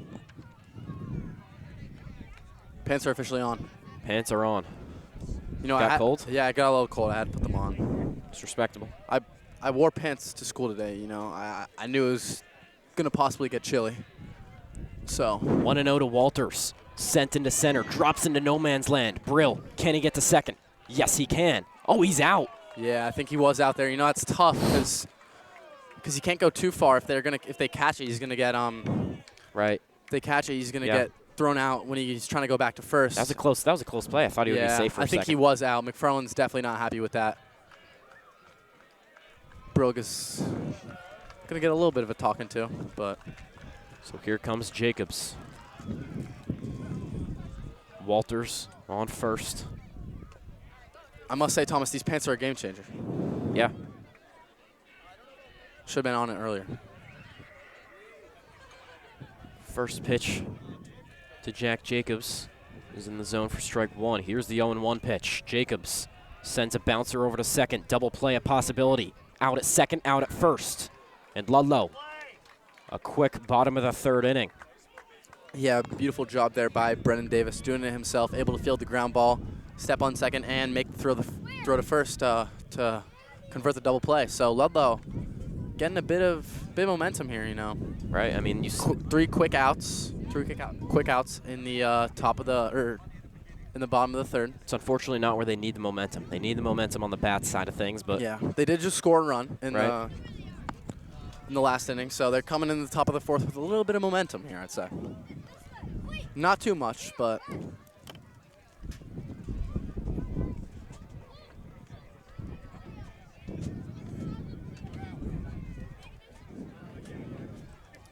it is getting a lot colder now, I feel like, Thomas. Absolutely. No, yeah, 100%. You know, one of the worst things in the world is getting jammed. Do you know what getting jammed is? Like the ball goes really close when you like try to hit a baseball. Finger or? No, like when you try to hit a baseball, the ball goes really close to the bat. That is one of the worst when it's cold outside. When it's cold, yep. One of the worst feelings in the world. Like your hands are just like numb and they're like vibrating, and it's just awful, man. So Staples infields will talk things over. Schluggemilch returns to the mound for the fourth inning. 3 down, 4 to go from Staples Baseball Field. It's a 6-1 lead for the Wreckers. Thomas Scott and James Moneyhun live from 70 North. The first baseman, Tyler Gariak, will lead things off for the Falcons. First pitch to Gariak is high. Fastball brings up a 1-0.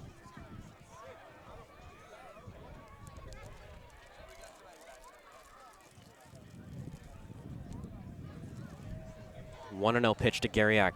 This one no different. Fastball high. 2-0 count now.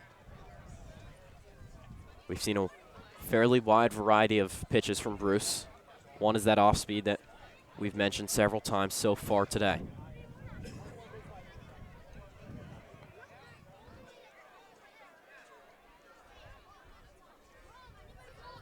2-0 to the first baseman. Bruce finds the zone for the first strike of the at-bat. 2-1 the count.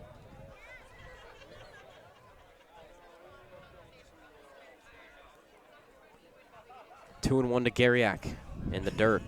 Yeah, seems like Bruce is getting a little bit frustrated right now. Yeah. He's kind of struggling just a little bit to find the zone, just a little bit.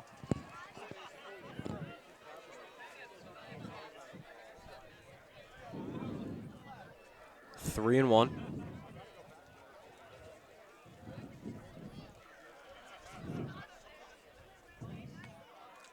Garriak takes the second strike. He thought it was a ball. Yeah, it seemed like he thought about it, and then he realized it was probably going to be a strike.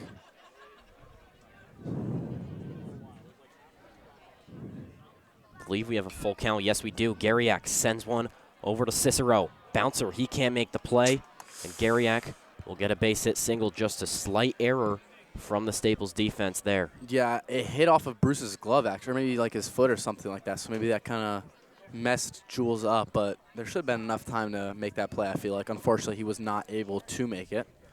So Garriak will reach base.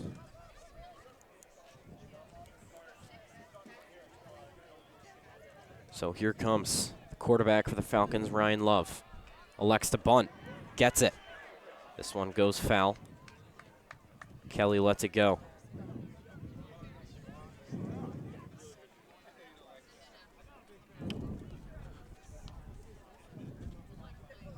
Having a little bit more cloud cover than we saw in the first couple of innings. Although, luckily the temperature hasn't dropped too much so far. 0-1 to Love. Garriak on first.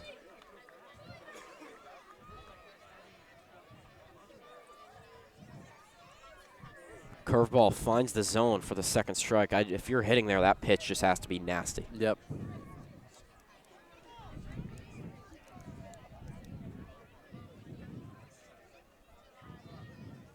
Oh, 0-2 to the third baseman. 6-1, Staples leads. This pitch, Love sends it over to Kelly. Can't quite get it and doesn't even pass it to first. So that's two straight errors for the Staples defense. One by Cicero and one by Kelly. I'm not sure if it was this year or last year, but I remember errors being a bit of an issue for Staples. I think it was last year. So maybe kind of that same theme coming back. You know, a lot of these players did get some playing time last year for Staples. So you hate to see that if you're the Wreckers. Two straight errors allowing Ludlowe base runners on first and second. Let's see if Bruce can try and get out of it. Palladino wanted to bunt. No outs as well, Thomas. Yeah, this is scoring opportunity. I mean, they had it. Bruce got out of it only with one run. They had scoring chances in that last inning, but Staples got out of it. So maybe a bit on the edge of their seat. Infield is in. Bunt couldn't make contact. Brings up 1-1 count. Brill and Kelly just kind of sitting in the infield grass. First and second for the Falcons.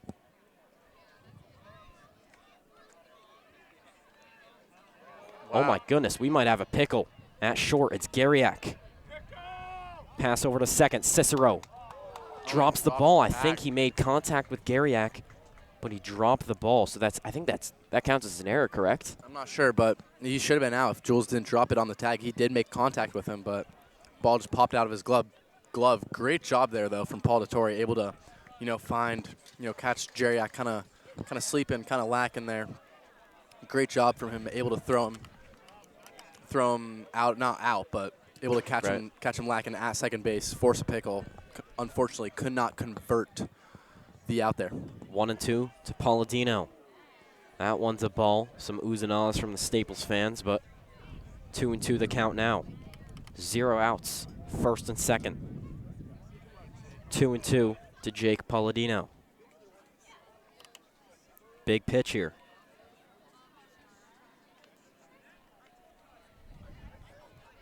2-2. Palladino has to duck away from that one. That's going to bring up a full count. I mean, if he just took that one. I thought that was maybe in there. 3-2. It was a very nice trip. Sorry, I'm just munching on some Cereal bar, right. some of Tracy's snacks that she got us. But it was a very nice curveball from Bruce. Full count here. Full count. Palladino wanted to bunt. Schlugemilch with a wild pitch. And we got bases loaded at Staples Baseball Field. The Falcons in prime opportunity to cut this deficit down. So, you know, Staples, they've kind of just allowed Ludlowe to get base runners, his fielders, that is. Bruce, you know, Brucey's pitching pretty well, but his fielders have kind of just put him in the scenario where the bases are now loaded, there are no outs. So Ludlowe's, you know, like I said earlier, they've got solid amount of momentum. They've got some life here. Right. So after several Fourth inning. errors from this Staples team and a wild pitch from Schlugemilch that brings up bases loaded, we got a mound visit. McFarland talking to Bruce. Yeah, he's getting a little bit upset, just a little bit, but we'll see if he can settle down here. –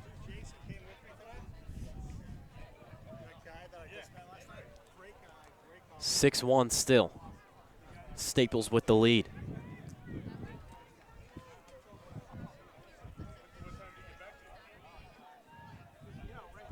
So the cleanup hitter, Brooks Finesca, out to the plate, bases loaded. Staples, 0 outs. Scoring chances for the Falcons. Fonseca drills one over to Cicero. This time he makes the play. Double play opportunity. They got it. It's a double play from the Staples defense, and what amazing infielding from Jules Cicero. Yeah, Fonseca, he did a good job putting the ball in play, able to get an RBI there. So score is now 6-2, but Staples, Jules and Nolan, great job there. Jules fielding the ground ball, flipping it to Nolan at second. Nolan with a beautiful throw to convert on that double play at first. So back to the top of the order, it's Cole Stoutler at the plate. But, you know, that run's kind of a big run. I feel like they're Ludlowe's slowly creeping back into this game. Ryan Love on third. Stoutler sends a foul ball high. It's right. It's out of play in the stands. It bounces, and O'Shea has caught the ball. Yes, sir. Come on, O'Shea. Yes, sir. How about that? Amazing play there from O'Shea. Get him on the field. Production team is on point today. 1-1 to Stoutler.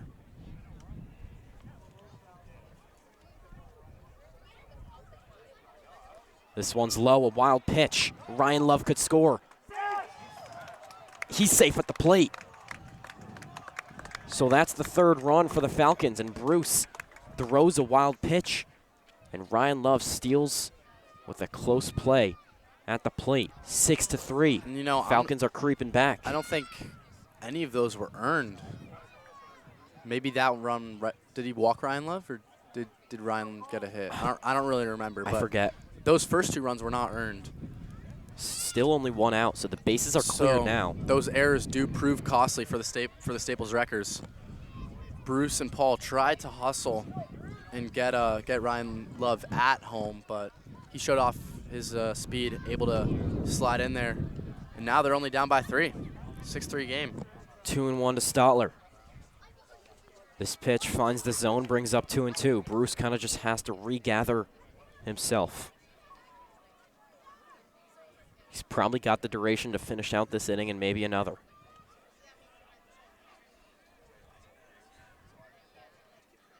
Two and 2 to Stoutler. Bases are cleared.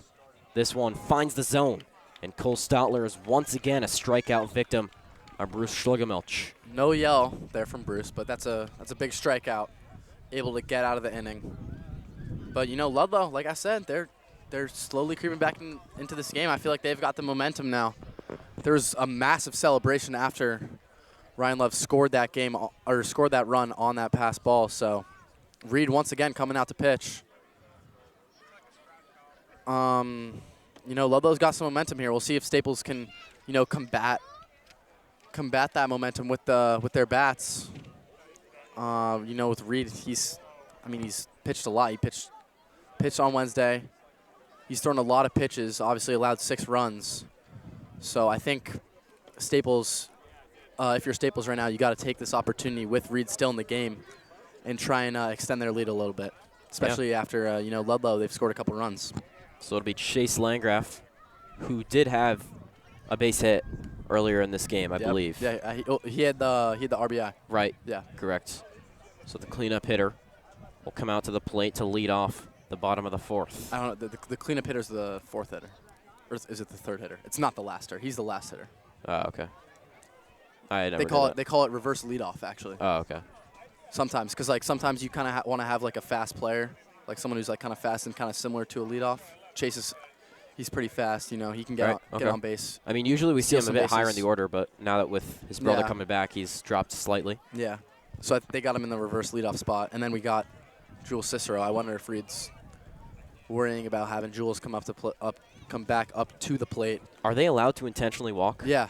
They are? I remember I don't remember who it was against, but I think it might have been their first game of the season. Oh, they intentionally walked Vinny. Yeah, Vinny Vega, 100% against Greenwich. Yeah, it was against Greenwich. Yeah, because he had a homer and then he had a bomb in the center. He had a homer and he had a double, I think it was. Yeah.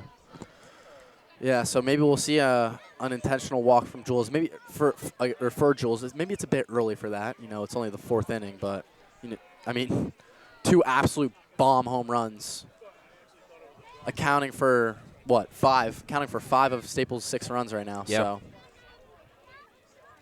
So got to watch out if you're Reed Stanton. Got to proceed with caution when you are facing Jules Cicero. 6'3", 200-pound right-handed pitcher will stay on the mound. Fresh count to Chase Landgraf. He swings hard. Ball goes high, brings up 0-1 count. Got some fans on the dugout. Literally on the dugout. Not quite sure why. I don't know if is that allowed? I'd be surprised. Yeah, I don't know, but it's getting quite close to our extension cord. If there's tomfoolery over there, I'm going to have to go check that out. Yeah. Going to have to lock that down, man. Can't allow that. 0-1 to Chase Landgraf. Finds the zone, brings up 0-2. So Stanton maybe found himself throughout that inning in the dugout.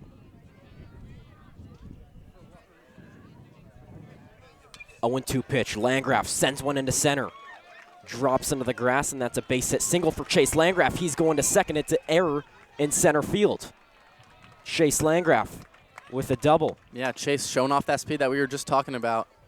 Able to stretch that single into a double with a little bobble from center fielder Cole Stotler.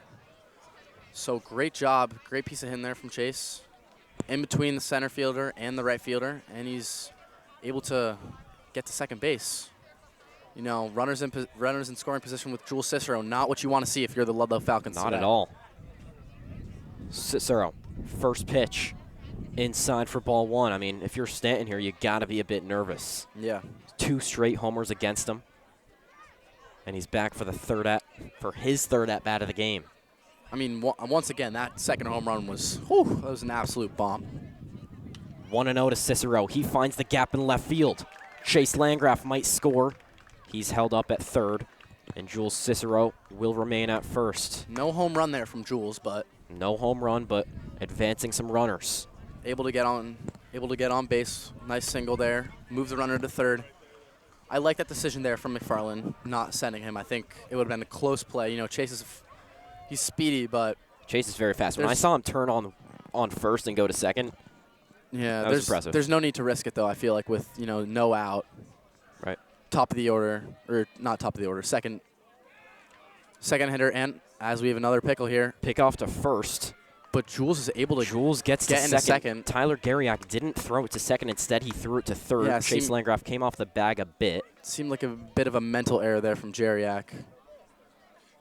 Yeah, I mean, maybe he saw Cicero was taken off. He didn't want to run to score. Chase was a little bit off the plate, but I think if he just threw it to second, he might have been able to get Jules out. But that pickoff ends up being, a plus for Staples. Jules is able to advance the free base. So Cole Landgraf back to the plate for his third at-bat of the game. Sends a bouncer over to second. Play at the plate. Chase Landgraf. He's out. I think McFarland told him to go on that. It ended up not really seeming like the right decision, but that's just unfortunate. I mean, it was close, but if there's a bouncer, it's hard to tell what's going to end up happening. It was a pretty easy play right to the second baseman. He was able to, quickly transfer it and get it to home in time to get Chase. So, you know, Cole was able to put the ball in play, but unfortunately did not amount in a run. I mean, we could have had bases, if he stayed, we could have had bases loaded with Vinny Vega at the plate with 1 out. He did still against Stanton. He did advance Jules, though, so at least Jules is on third. So Cole Landgraf on base for the first time of 2026. Fresh count to Vinny Vega. Pickoff to third base with Jules Cicero is useless. Landgraf on first. Cicero on third. It's corners for the Staples offense. Stanton will elect to take his time, slow things down. I mean, it looked like at the start of this bottom of the 4th inning, he was feeling okay. Still 0-0 the count to Vega. Landgraf goes to seal second, gets there with ease. Yeah, I mean, we talked about Chase's speed, but Cole's also probably one of the faster players on this team, showcasing his speed right there, able to steal second base. I don't think Ludlowe was going to try and throw him out. I think they were running a play where, you know, you throw it down the second base, try and get third base runner off, you know, catch him lacking a little bit, get him out at third, get the lead runner out. But still, nice job there from Cole, able to advance into scoring position. 0-1 to Vega, foul ball, far and right. Definitely card territory. Of course, we don't really know. We don't have that kind of view, but regardless, 0-2 the count. Landgraf advances to second. Cicero on third. Yeah, I think if you're Vinny, you're just trying to put the ball in play here. Not trying to do too much. Maybe choke up on the bat a little bit. Vinny Vega, if he puts one in play, possibly scoring 2 runs. 0-2 pitch is high for ball 1.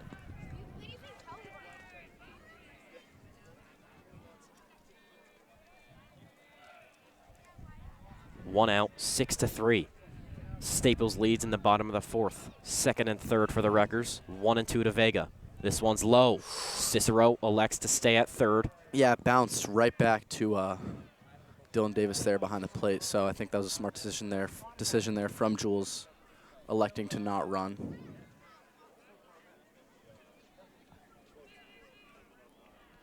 So 2-2 now.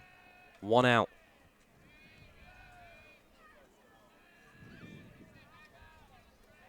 Pitch to Vega. He drills one. Over to the left field gap. Can't get anything. Play at the plate. Cicero is out. Landgraf remains at second. And Vega goes to first. You know, once again. What? Yeah, once he didn't have to go. Not really a good decision there to run. I think you kind of got to wait a little bit. Maybe see if he's thrown it to first. Maybe you run, but. So that's 2 straight times there's been out at the plate. First one was Chase Landgraf. This one, Jules Cicero, but both times they could have stayed. Yeah, it seems like they're kind of squandering their opportunity to score here. Now there's 2 outs. 2 outs. Stanton still on the mound. It looked like he was having trouble with the thumb early in the game. But at this point, looks comfortable. Yeah, you know, he was in a bit of a jam to start this inning, but his fielders have done a good job. He's done a good job pitching to contact. His fielders have done a good job getting these Staples runners out at home plate. 0-2 count to Mark Kelly. Vega on first. Cole Landgraf on second. You know, Thomas, I feel like maybe that first time Chase ran, you know, he kind of had to run, but I feel like Jules, you know, he just really did not have to try and force it there. I don't really like that decision, forcing him to run, and he seemed upset when he got tagged out. It seemed like he didn't really like McFarland. McFarland maybe might have told him that he's running, and he didn't really like that decision McFarland made for him. 2 outs. 1-2 to Mark Kelly. Find a gap here, possibly score Cole Landgraf. Kelly fouls one high and behind. Sounded like a car.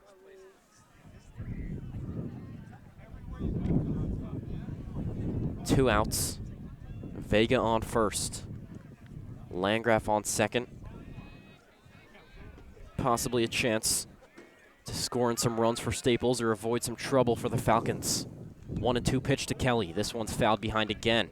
I noticed that when Mark Kelly is at the plate, and after he gets like a little pick of something, he's always nodding his head like confidently. Like he's like, yeah. Maybe it's because he's a 4-star in sack, man. Maybe. He's a 4-star in sack. Like that's high pedigree. 1-2 to Mark Kelly. Schlegelmilch on deck. First and second for the Wreckers. I would probably be nodding my head too if I was techie like that, man. 1-2 to Kelly. This Nice one's leave. high. Nice leave there. 2-2. Good at bat so far for Kelly. Has had some good contacts. Two have been foul though, however. Still a 3-run lead for Staples. 2-2 to Kelly. This one's fouled once again. He's fighting here. He's done a good job of fouling off these pitches, staying alive. Reed's kind of shown a bit of frustration with Mark Kelly right now. He's just refusing to strike out. Time at the plate is granted. 2 outs, 2-2 is the count to Mark Kelly. First and second for the Wreckers. Sun peeks through the clouds. 2-2 to Kelly. He is hit, and he just tanks it right in the left shoulder. And he'll take his base. We got bases loaded. Now Bruce is trying to help himself here. I mean, if there's anyone that I think would hit a grand slam besides Jules, I think if I had to guess, probably the favorite would be Bruce. Arguably. You know, there are a lot of, you know, great hitters on the Staples team. You know, Vinny might be up there, maybe Mark Kelly. Connor Brill did have a game with 2 home runs, but First pitch to Schlegelmilch finds the zone for strike 1. Bruce has a lot of power. A lot of power. Landgraf on third after the steal to second, and then the walk for Kelly. Vega on second, Kelly on first. Schlegelmilch takes strike 2, 0-2 the count now. Yeah, Reed's done a good job of getting ahead here. This is exactly where you want to be if you're Reed.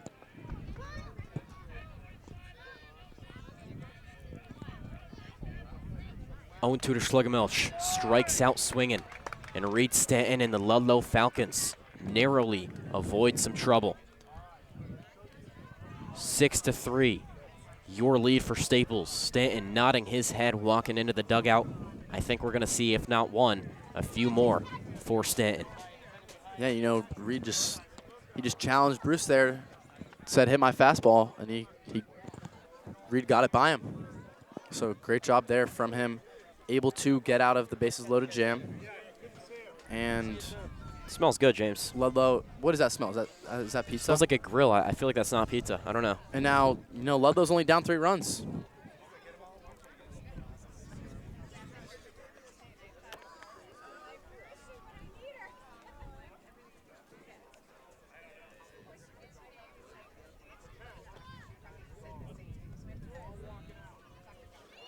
We've mentioned that there's constant tension between these two. Whether it's on Superfans, on the court, on the field, on the diamond. It's really just back and forth for these two programs. Yeah, you know, I just saw some of my great friends. Some of my great friends, Gavin Ludlowe? Mertz, yeah. Okay, yeah. Oh, yeah. We used to play basketball with him. Yeah. Is he here in attendance? He is? Yep. Carlo. You know, Carlo and Staples Superfans maybe have had some beef in the past.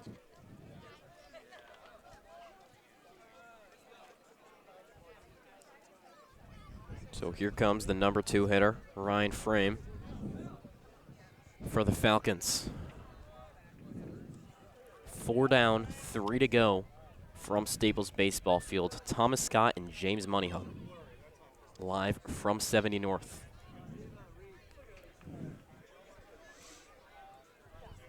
Fresh count to Frame.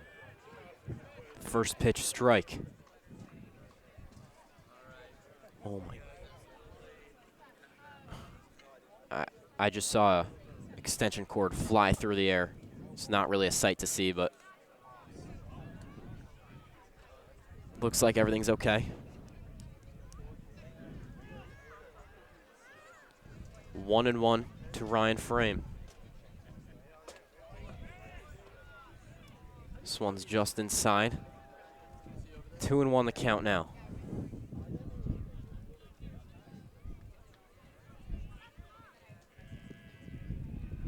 3-run lead for the Wreckers. Frame sends one deep into right. It is hard. It is high. It is far. It is gone. Ryan Frame rallies up the bats for the Falcons, and it's a 2-run lead at Staples. Yeah, beautiful job there from Ryan Frame. Able to just square one up. And Ludlowe only down 2, man. They're rallying back. And they got all the momentum. All the momentum is on their side right now. I think Schlegelmilch in this time has to just gather himself. Think Landgraf could have robbed that? No. It was definitely over by a solid amount. Another hit drops into no man's land. Jacobs in center. Stand-up double there for Elliott Kwan. So now a home run would tie it from Dylan Davis. I mean, this is no James. Oh yeah, you're right. I thought a home run to take the lead for a second, but yeah, home run would tie it. If there's one guy to do it, I feel like it's Dylan Davis, especially against the Staples defense. McFarland will come out to the mound and talk things over with Bruce Schlegelmilch, and I believe this is. I think. I feel like he's got a bit more. Maybe they're bringing Snow in though. He's going to come out, and I believe it will be Lucas Snow to come and pitch the last 3 innings for Staples. James, your papers are gone. Thank you, sir. Thank you. Thomas, I also see over here we got a little rugby match going on. We do have a rugby match. Yeah. I don't know really how rugby works, but it's 5-0. And I think Staples is losing, unfortunately. I think they're playing prep. I feel like prep rugby is like always on top. Yeah, it is a red team, so it's probably either Greenwich or prep. Let's call the rugby kick here. He lines up to kick it, and it's good. Wow, what a call. That was a good call there, right? Yep. Yep. You know, I may not have very much expertise on rugby, but how many points do you think he gets for a kick? Trivia. You can't look. How many points do you think he just got for getting the kick in? Okay. I just watched a rugby documentary in Sportslit. The one about South Africa. Yeah, correct. I feel like it's like. There's no way that documentary helps you at all. It's 3. I think it's just 3. No. How much is it? It's 2. I didn't know that, but they just added 2 points to their score. But I'm pretty sure you're allowed to, like, it's not like an extra point. Like, you're allowed to kick it whenever you want. Yeah, I think it's different. I think sometimes you get to kick it after you score, and sometimes you can just, like, kick it if you want to. Yeah. But I think that when you kick it after you score, I guess you get 2 points, man. You learn something new every day. As we got Lucas Snow, you know, we were talking about him earlier. The lefty, he's going to come in to relieve Bruce. He's been really good for Staples this year, stepping into a bigger role on the mound. And, you know, we'll see how Ludlowe adjusts to the lefty, to Snow.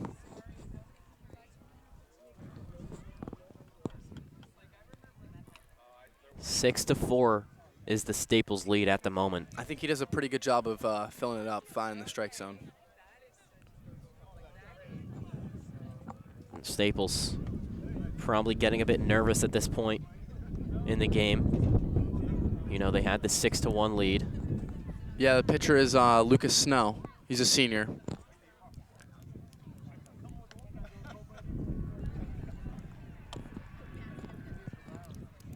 So it'll be Dylan Davis who returns to the plate after Schlegelmilch is subbed out. And, you know, kind of looking forward, I wonder who Staples is going to have pitching on Monday. I know they're probably going to have Fitch starting, right. But, you know. Mark Kelly has a bag. Oh, yeah, Mark Kelly. He said in the was it Rune Report Prep Zone? He said he likes to get up there and he just throw. loves throwing the ball. He doesn't do special stuff. He just loves throwing the ball down to the strike zone. Yeah. Snow tries to pick off at second. Nothing there. I mean, I remember Nolan used to be a really good pitcher back in the day. I don't know if he still pitches, but Cole obviously coming back. Maybe he'll start pitching. Infield is in. Dylan Davis takes ball 1. 1-0 the count. 0 outs. Correction, Thomas. It's the corners. Corners are in. Correct. I don't know. I actually don't know like why people do that, why the teams do that, but they do that. It's a thing. They do corners in. 1-0 to Davis. He takes strike 1. 1-1 the count. Fortunately, I can't provide the baseball expertise there. It's all right, man. Graham Pop is the pinch runner at second base for the Falcons. Graham Pap. That's an interesting name, man. It's the first time we've seen a pinch runner this game, I believe. It sounds like Grandpappy or something like that, you know? Yeah. What do you call your grandpa? Do you call him Grandpappy? I don't call him Grandpappy. What, no. what do you call him? Papa? Grandpa and Papa. 1-2 count. Davis sends one into right field, finds a gap. Pop could score. He's held at third. Davis stays at first. I think he might have been able to score there, but I think it would have been very close. Landgraf, do you think if he knew that Landgraf was coming back off injury, that he would have went? I don't know. Because I don't know. But good job there from Dylan. Dylan Davis able to rip a single to right field. Do you know what I call my grandpas? I have two grandpas. I call one of them Grandpa. Right. I've actually visited Cape Cod with your grandpa before. Yeah, and I actually call the other one Grandpa Dar. Grandpa Dar, okay. It's kind of tough. Do you know why? Why? Because your name's Darwin. His name's Darwin. Right. First and third for the Falcons. And here's Brennan Davis. Shout out Grandpa Dar. Davis takes ball one. This one's high, and Staples is slowly falling apart. Now, Thomas, a home run would officially take the lead for Ludlowe. Home run would take the lead for Ludlowe, so. It's, after Staples' hot start, it's been all Ludlowe ever since the third inning. Just slowly clawing their way back. 1-0 to Brennan Davis. This one barely finds the zone for the first strike of the at-bat. I mean, you find a gap here, it's a one-run game with first and second. As I see number 11 warming up for Ludlow in the bullpen, Cooper Hine. So maybe we're going to have some relief for Reed as well. Reed looked comfortable, Yeah, I have to say, in that most recent inning. After that, second inning blow-up he kind of had, he's been looking good. No runs allowed. 1-1 to Davis. Dylan Davis steals second, gets there with ease. Throw is not even made. So it's a 2-1 count to the second brother, Brennan Davis, and Dylan Davis steals second. Pop on third. Find a gap, tie the game. 2-1 to Davis. Gets it over to Walters. He can't make the play. One run scores for the Falcons. And it's first and second. It's a one-run game here at Staples Baseball Field. Once again, those Staples just kind of giving Ludlow some more chances with their errors. That's the third error I think that's led to a run, unfortunately, for Staples. I mean, I don't know if he would. It was kind of a close play. I don't know if he would have been able to get him out at home, but they probably would have at least got the been able to throw him out at first. Yeah. So another unfortunate error there for Staples. So here's the first baseman, Tyler Gariak. And Ludlow's only down one now. Only down one. First and second, still in scoring opportunity.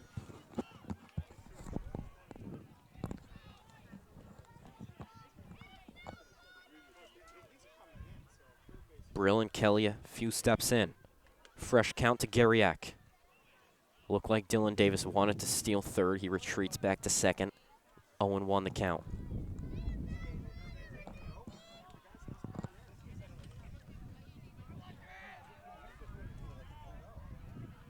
First and second, Staples leads by 1. 0-1 to Gariak. He's a bit early on that one, brings up 0-2. We got no outs, too, also. No outs, yeah. Yeah. I'm telling you, scoring positions, many.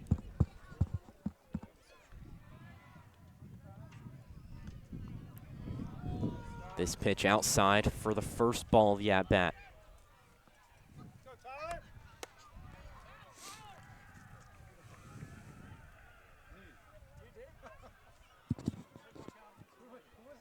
One and two to Gariak. Sends one into left, over to Chase Landgraf. Dylan Davis does not tag up. He remains at second. Staples gets the first out of the bottom of the fifth. Top of the fifth. Top of the fifth. Nice job there to there from Chase, able to track down the fly ball.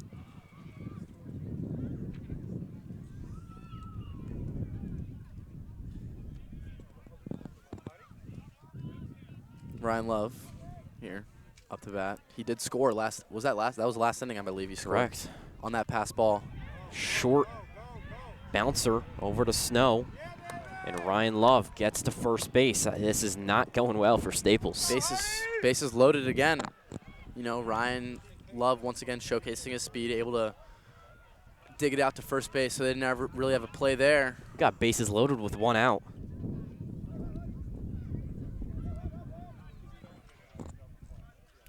Hudson Kofed. Is this a pinch hitter? Or? This is a pinch hitter. Pinch hitter Hudson Kofed.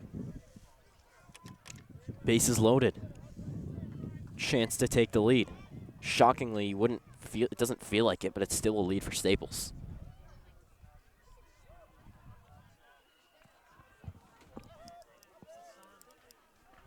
Sun peeks through once again after a long duration of cloud cover. Fresh count to Kofed. High foul ball back. Out of play. Everybody is safe. That was a little Close to the car. It was a little. It was in the direction. It was in the direction.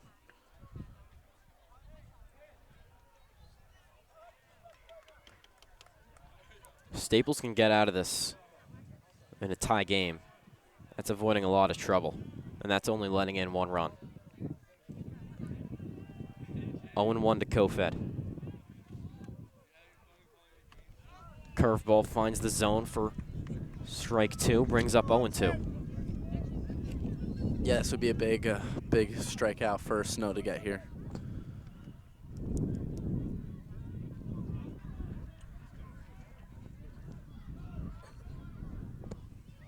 Oh, 2 to Kofed. This one's high for ball 1.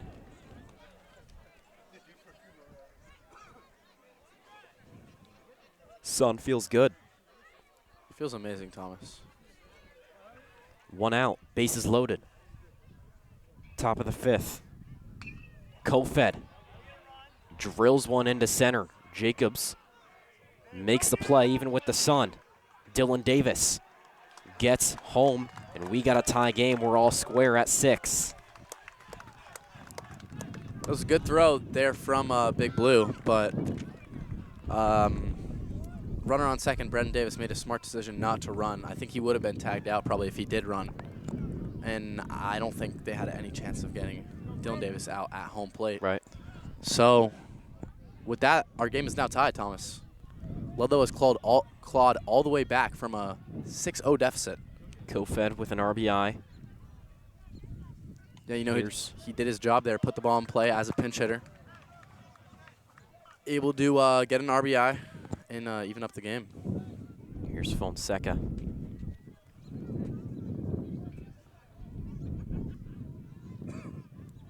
First and second, 2 outs. Tied up at 6. Fonesca, ground ball to Snow. Snow makes the catch, play to Brill in time. So Staples avoids some trouble, yet a very successful inning from the Falcon offense. We're tied up at 6 at Staples High.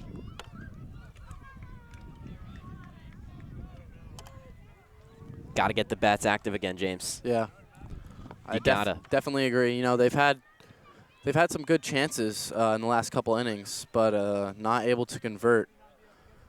Mason Tobias giving the team a bit of a speech to hype them up, get them locked back in right now.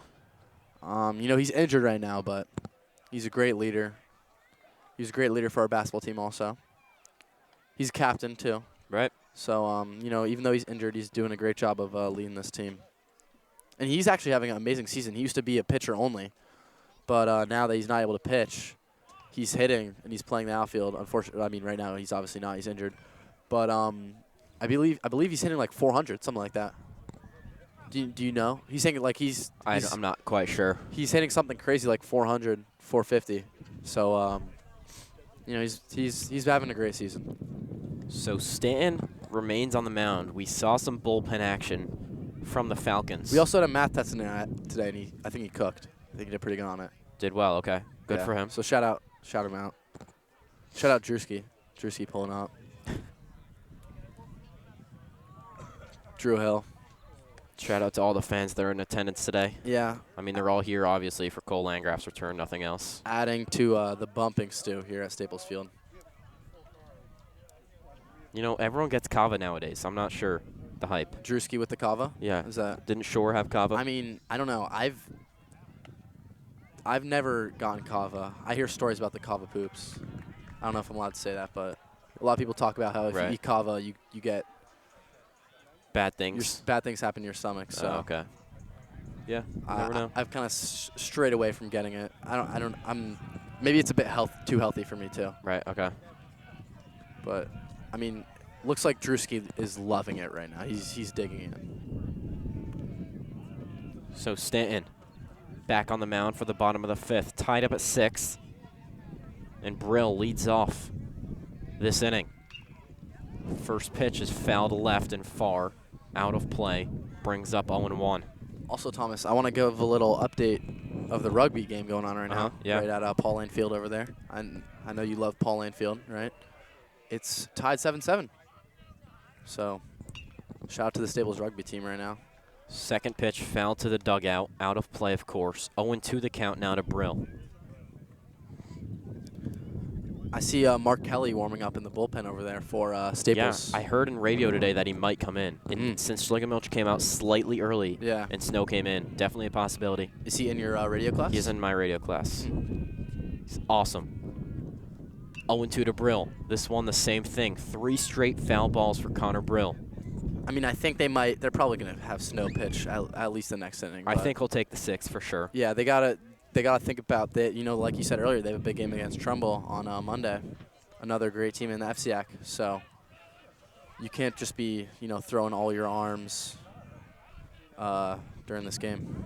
4 straight foul balls for Brill. Yeah, Brill's doing a great job of fighting, staying alive right now. I mean, I just feel like 4 straight foul balls, that just means he's right on the edge of a dinger. Yep. Tied up at 6. Unfortunately, though, Thomas, he is also very close to striking out. It's true as well. No balls, 2 strikes. 0-2 to Brill. 5 straight foul balls now. Staying alive.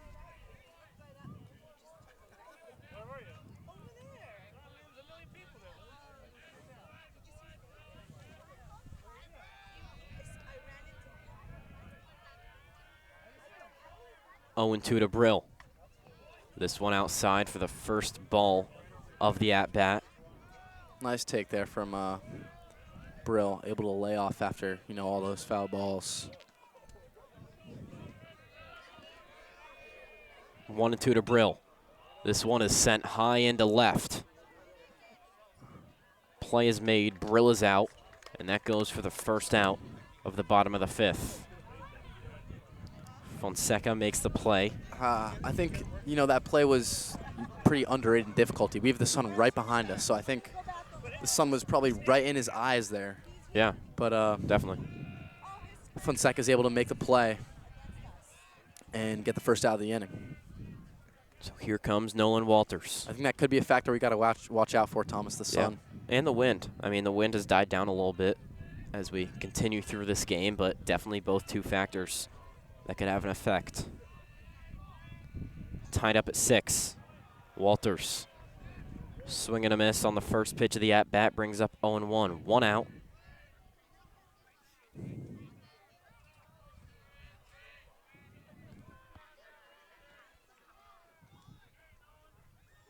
Oh, 1 to Walters. Low in the dirt. Takes the first ball.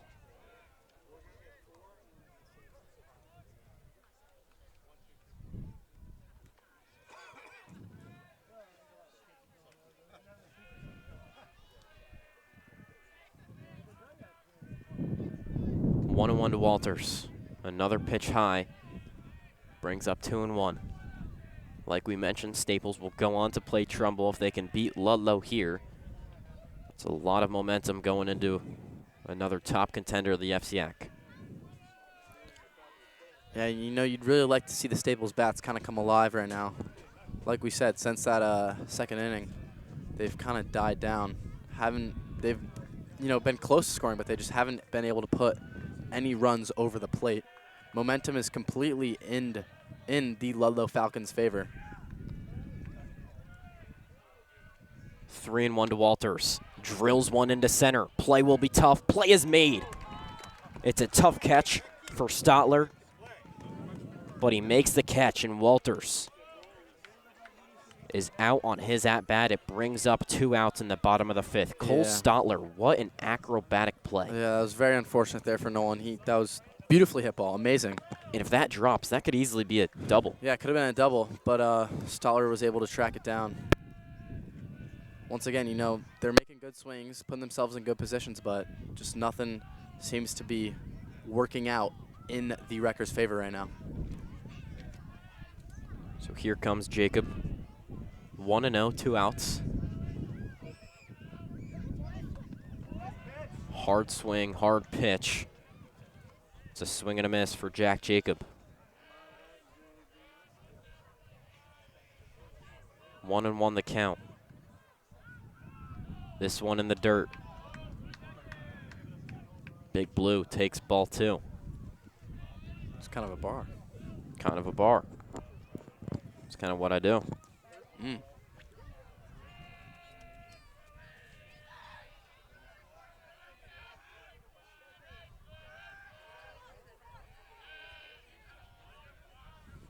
Calls for time, it's granted. We'll step out of the batter's box briefly.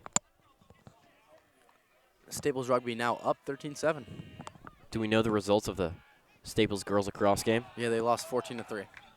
I mean, Darien is a tough team. Yeah, I mean, 14 isn't that bad. 14 goals allowed isn't, awful. Darien is unbelievable. They beat the #1 team in the country. They might be the #1 team in the country now. 14 goals, I might have expected something like 20, honestly. But, 14 goals isn't that bad, but 3 goals is kind of disappointing from the from the girls lacrosse team. 2 outs, full count to Jacob. Calls for time, didn't get granted. Full count. Jacob drills it over to shortstop. Play to first is in time.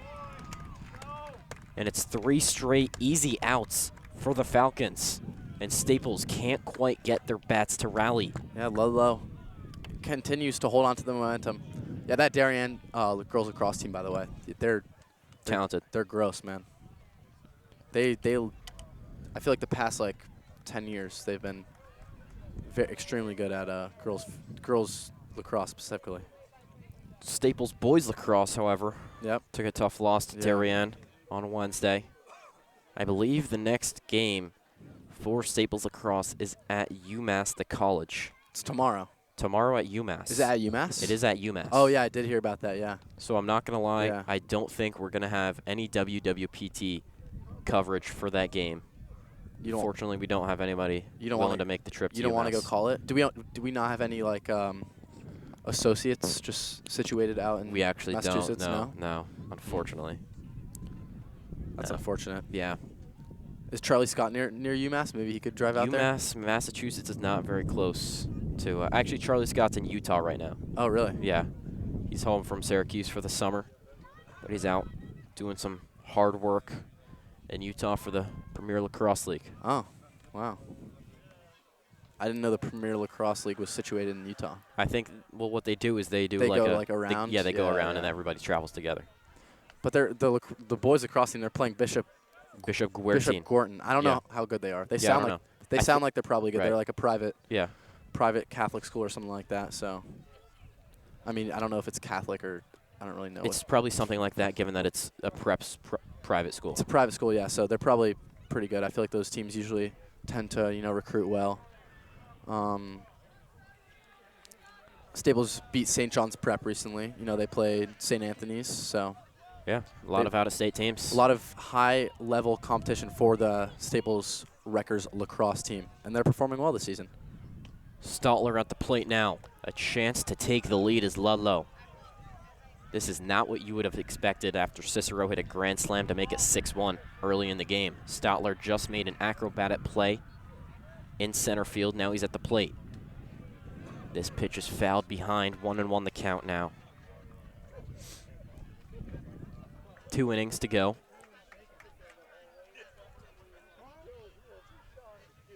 Snow remains on the mound in the top of the 6th. 1-1 to Stotler. Ground ball over to Cicero. Can't make the play. Once again, it's an error for the center infield of Staples.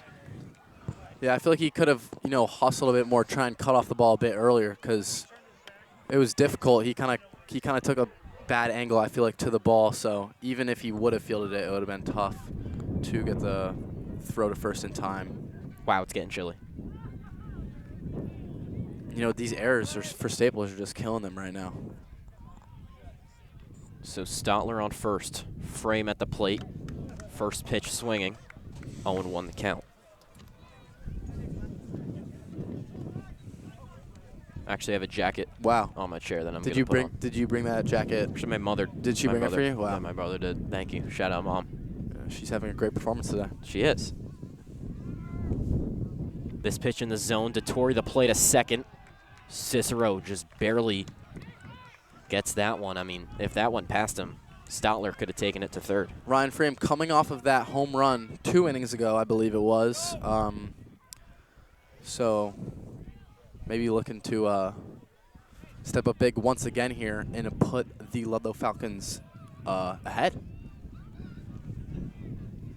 Stotler on second. 1-1 to Frame.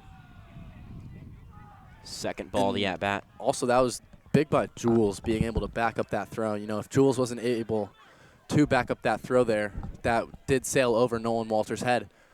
Stotler might have been on third because there was no one behind him. The ball would have been rolling for a while. And, Stotler, he seems like a pretty speedy player. He's the leadoff hitter, I believe, so. Correct. He probably would have ended up on third base if Jules didn't back it up there. 2-2 to Ryan Frame. Could be an out at second. Not in time. Stotler returns to the bag. Walters couldn't get the tag. Yeah, Dettori's just keeping these Ludlowe Falcons base runners honest. Can't let them stray too far from their base. Wow, this jacket is game-changing. Really? Yeah. Full count. Frame. Ground ball to Cicero. This time he makes the play. Play to Brill in time. First out of the top of the 6th. He's able to advance Stotler to third, though. I mean, listen, James, if they score in a run here, you find a gap right here. Staples has to get the bats going. So now we got got down 7-6. The three-hitter, Elliot Kwan. I mean, who has he's been the three-hitter. active. There's probably no one else that you want for the Ludlowe Falcons to be in this situation. Another mound tie visit game, for top of the Staples. 6th. Tie game, top of the 6th.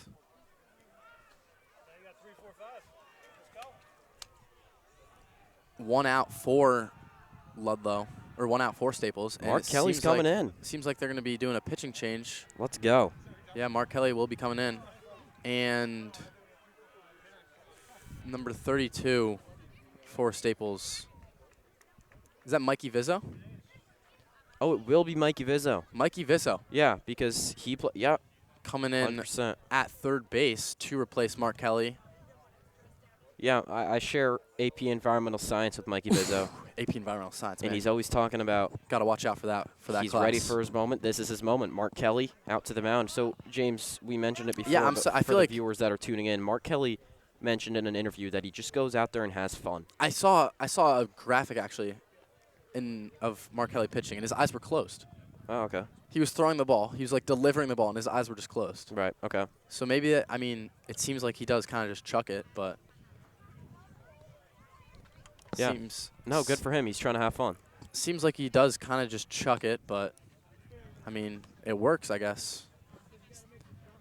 Seems like a dog mentality, personally. And Vizzo, I feel like he hasn't really been playing. I'm not too sure, but I feel like he hasn't really been playing that much this season. So, right. It's good to see him out here. See if he can step up in replacing Mark Kelly at third base. Yeah, Mikey Vizzo, he's been ready for this. He's always been talking to me about how excited he is to get his moment. Here he is. Excited to see what Mark Kelly has, and Lucas Snow comes out of the game Staples has to clean up their errors and get the bats going, and they're going to be able to close out this game. But those are two tasks that are going to be very tough. Yeah, to you do. know, I do feel like they pulled Lucas Snow a little bit early, though. Would you agree? I feel like I do. I thought he was doing okay. Yeah, it's just doing the okay. really main error for the Staples defense was the errors. Yeah, I feel like he was doing fine. Maybe they want to preserve him for their game against Trumbull, have him come in relief, but you know, I guess it's going to be the Mark Kelly show for the rest of the game, I would assume. Right, yeah. Maybe Connor Brill might come in and pitch, but So we're tied up at 6 in the top of the 6th. other than Brill and Kelly, I don't know if Staples really has any other pitching options. There's a man in the woods. Maybe Cole Landgraf. Maybe Cole's going to make his return to the mound. First pitch is crushing into center. Quan gets it to drop in no man's land. He's going to advance to second. Stotler scores for Ludlowe, and it's a Falcon lead. It's 7-6 at Staples High School. You know, it's felt like Ludlowe has had the lead, you know, ever since like even last inning, I'd say. But now they officially do have the lead. Just Staples is absolutely dead. No momentum right now. This is kind of heartbreaking to see. Everything going in Ludlow's favor. So, and I mean, even trusty center fielder Big Blue, ball rolled under his glove, allowing Elliot Kwan to advance to second base. Just nothing really going in the Wreckers' favor right now. They got to clean it up. Dylan Davis at the plate now. First pitch swinging. Gets some contact. It's foul. 0-1 the count. Honestly, James, can you recall? Can I recall what, Thomas? Can you recall who was leading off for Staples? Jules. Jules, okay. That's big. That's big. You got 1, 2, 3 coming up. I'm talking about for this inning. Is it still Jules for the next inning? Nah. I think it's Chase Landgraf. I have no clue. So I think main batters will be up for Staples, so they got to get out of this. 0-2 to Davis. This one's low, goes for ball 1. You know, let me try and figure it out. Let's. I think it's Chase Landgraf.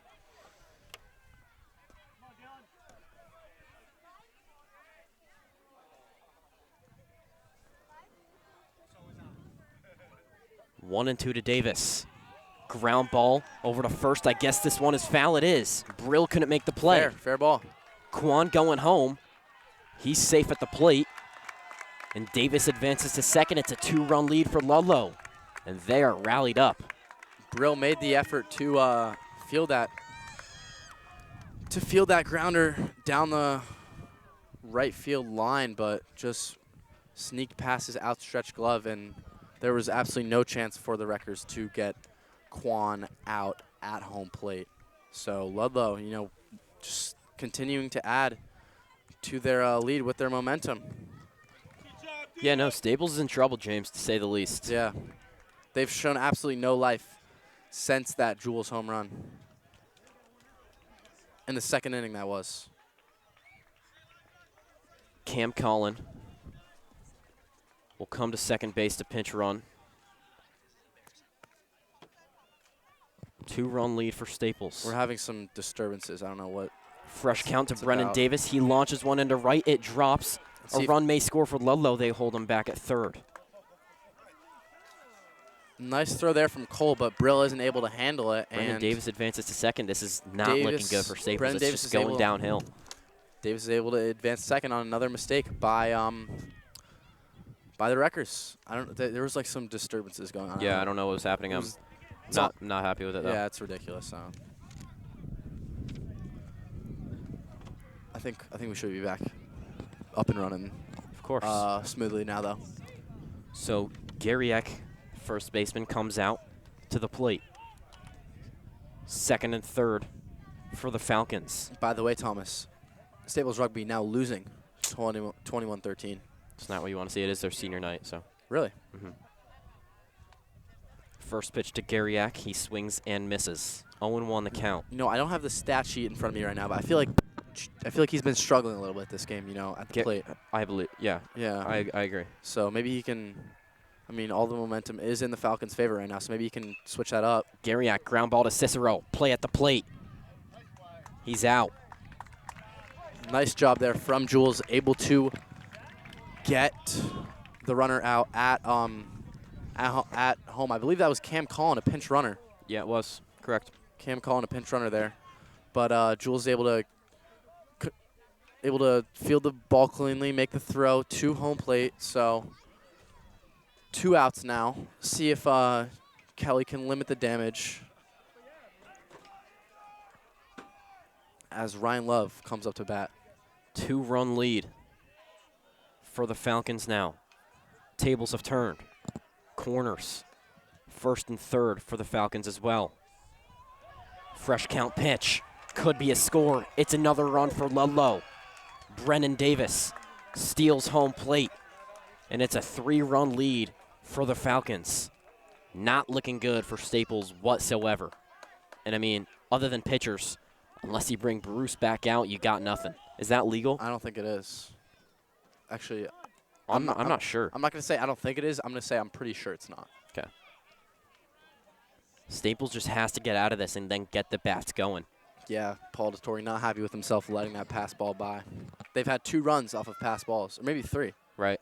At least 2 runs off of pass balls. Just a continuous buildup of Staples errors allowing the Falcons to take this lead, get back into this game. And, you know, Ludlowe is, you know, they're doing a good job of taking these opportunities and making the most of them. Ryan Love at the plate now. The righty third baseman. 2-0 pitch finds the zone for strike 1. And James, I think everyone on Staples right now is just a bit low energy, demoralized. So I think when you go to get the bats going in the bottom of the 6th, you just got to pick things up. Act like that inning never happened. Come back into it and fire. It's tough. I think you got to have someone, maybe just have someone to rally the troops. The team is, I'm looking at the dugout and it just seems like there's no energy over there right now.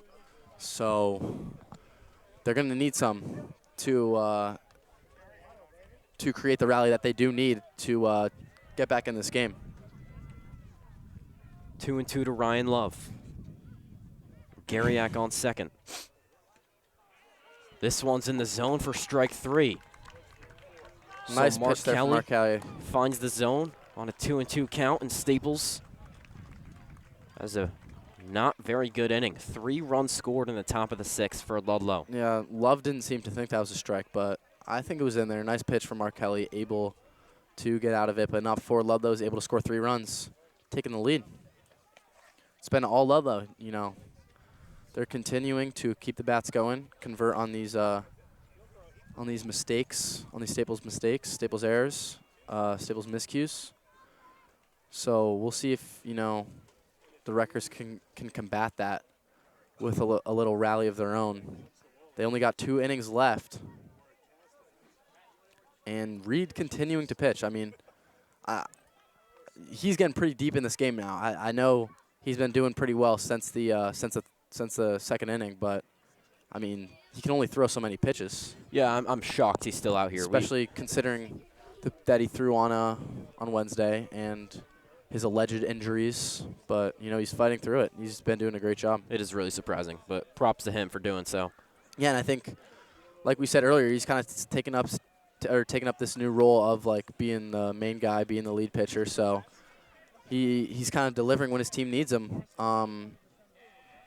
You got to get as many innings as you can out of your best pitcher. So I think Reed continuing to do his job, and even after, you know, how he struggled in those first couple innings, continuing to do his job has been really big for Ludlowe.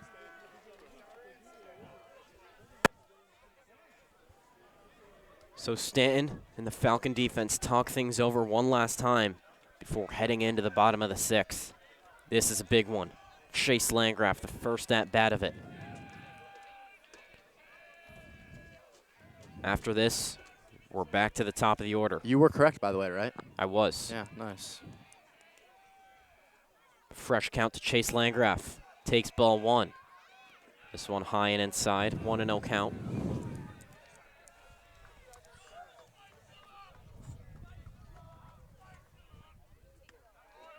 Second pitch finds the zone. 1-1 now. Staples needs 3 runs to tie it up.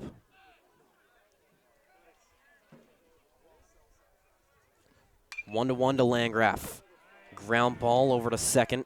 Play to first in time for the first out of the bottom of the sixth. Yeah, nice rip there from Chase, but better play from Quan, able to field the ground ball cleanly. It was hot. It was coming in hot, but he was able to make the play. I feel like right now would be a good time out to intentionally walk Jules Cicero. I mean, I don't think you need it. Even if he hits a home run, you're still up 2, and it doesn't seem like Staples has been getting anything going soon. But Jules, once again, he continues his perfect day, I believe. He's 4 for 4. Right, fires one into center, has a base hit single. So here comes Cole Landgraf. Homer here for Mr. Cole. Puts it into a 1-run game. Jules is having, I mean, maybe he's struggling a little bit in the field, but he's having a great day to play, I must say. You know, he's pretty much generated all of the Rutgers offense. Cicero on first after the hit into center. Landgraf at the plate now. His first game of 2026. This is his 4th at-bat, I believe. Yeah.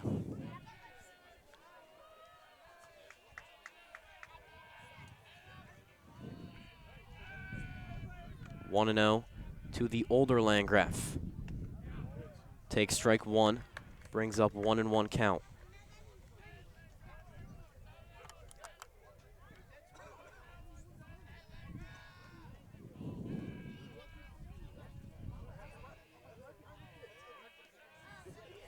One 1 to Landgraf is fouled left and behind. Brings up 1-2. Cole, as we know, has been dealing with these back problems all year. It's his first game back and is usually, if he's not pitching, one of the main hitters for the Staples offense. This one, ground ball over to first. Garriak makes the play at first, over to second. Not in time. Cicero slides in cleanly. Seemed like that ball might have been foul or something. Maybe it hit his. Would be beneficial. I mean, he did advance the runner. He did advance Jules, but McFarland doesn't like it. McFarland's complaining about something. I can't quite tell. I think it's the foul ball thing. I can't quite tell what it is. Maybe it's, I don't know.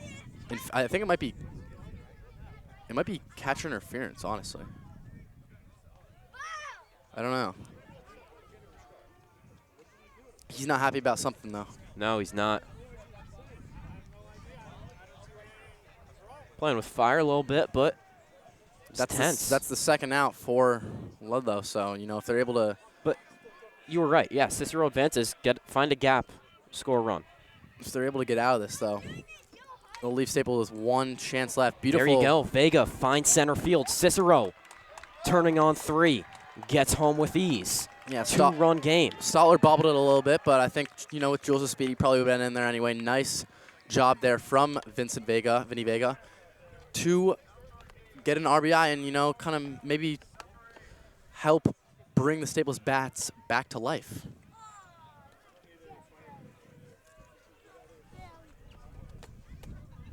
I haven't heard the walk-up songs the whole day. Is this have they been doing them? I have heard them. They've been very them. short and very quiet. I think they skipped a couple innings, though. Maybe that's why they didn't have the energy. Never know. You got to be consistent with that, man. You can't let that energy go down. Maybe the Rutgers are considering a pinch runner here. Yeah. Logan Orr. McFarland is talking things over with the plate umpire. Logan Orr is going to go out to pinch run for Vinny Vega. So 2-run game, 2 outs. Stanton still on the mound, and the pitcher for Staples right now, Mark Kelly's at the plate. Yeah, Vinny's also having I feel like he's having a very strong season for the Rutgers.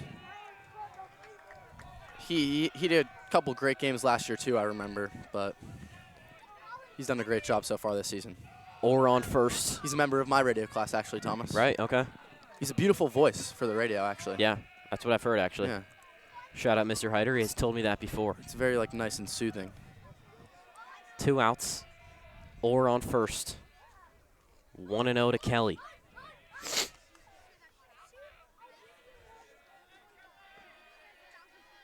This pitch drilled into left. It's fair. Orr turning 2. He could possibly go home. Kelly goes to 2. Orr's on 3, and a big hit for Mark Kelly. Wow, that is absolutely huge. Fans saying send him. I think it was the correct decision to hold Logan Orr there. Especially with how much has been going on with the third base going to home. There's been 2 outs there. Yeah, I don't know. I think, Logan's he's speedy, but I think it was the correct decision. And that's gonna be the end of Reed Stan's day. He struggled early, but he really held it down there in those middle innings, while the Ludlowe bats were able to bring them back in the game and eventually take the lead. So, he may not have been happy with how he started, but he fought hard today, and gotta give him props for that. So it'll be Cooper Hine, the junior for the Falcons, to come out. He might be taller than Reed. It's hard to do. He's tall. So the bottom of the third, Mark Kelly with a big hit. I mean, that is huge. Bottom of the sixth. Bottom of the sixth, correct. We got Bruce up now, I believe. Correct. So we got runners on second and third. Third, wow. 2 outs, though, so he would need to probably get a hit. Home run would put Staples back in the lead. Staples kind of getting their momentum back. They were pretty dead for those innings. But it's kind of feeling like Staples might be back in this game after it felt like it was all Ludlowe for a while there.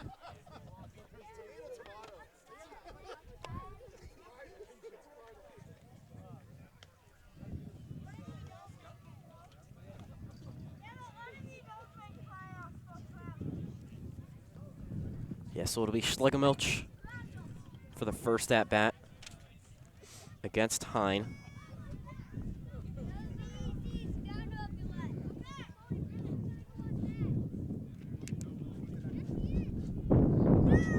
Wind is picking up for sure, just to say the least.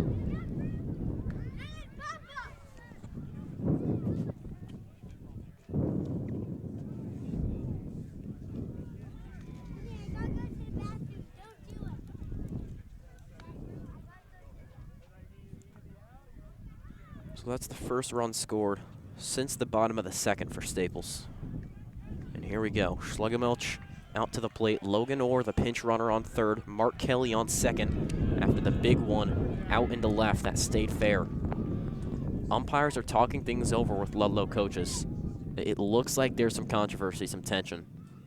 Maybe with the lineup change, something like that.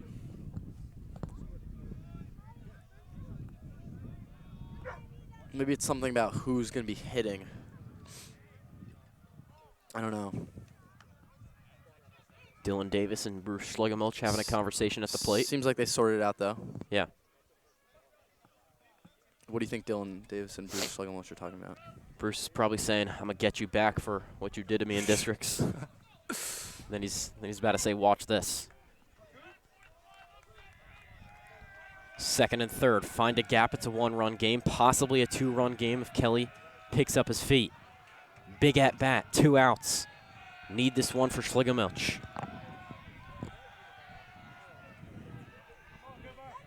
First pitch for Cooper Hine. This one's low. Goes for ball 1. Yeah, Staples dugout letting him hear it. I gotta say, like I want to hear the Staples dugout be like this the whole game. Yeah. I don't want to now that things are going good, they're bringing that energy. Which good job bringing that energy. But you got to be like this the whole game, lifting up all your teammates. 1-0 to Schlegelmilch. Finds the zone. Those are 2 off-speed pitches from Hine, I believe, to start off the at-bat.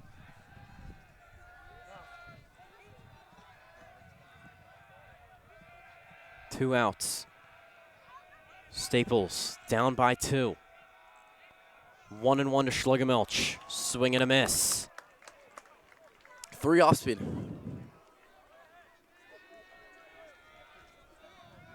Second and third, Kelly and Orr.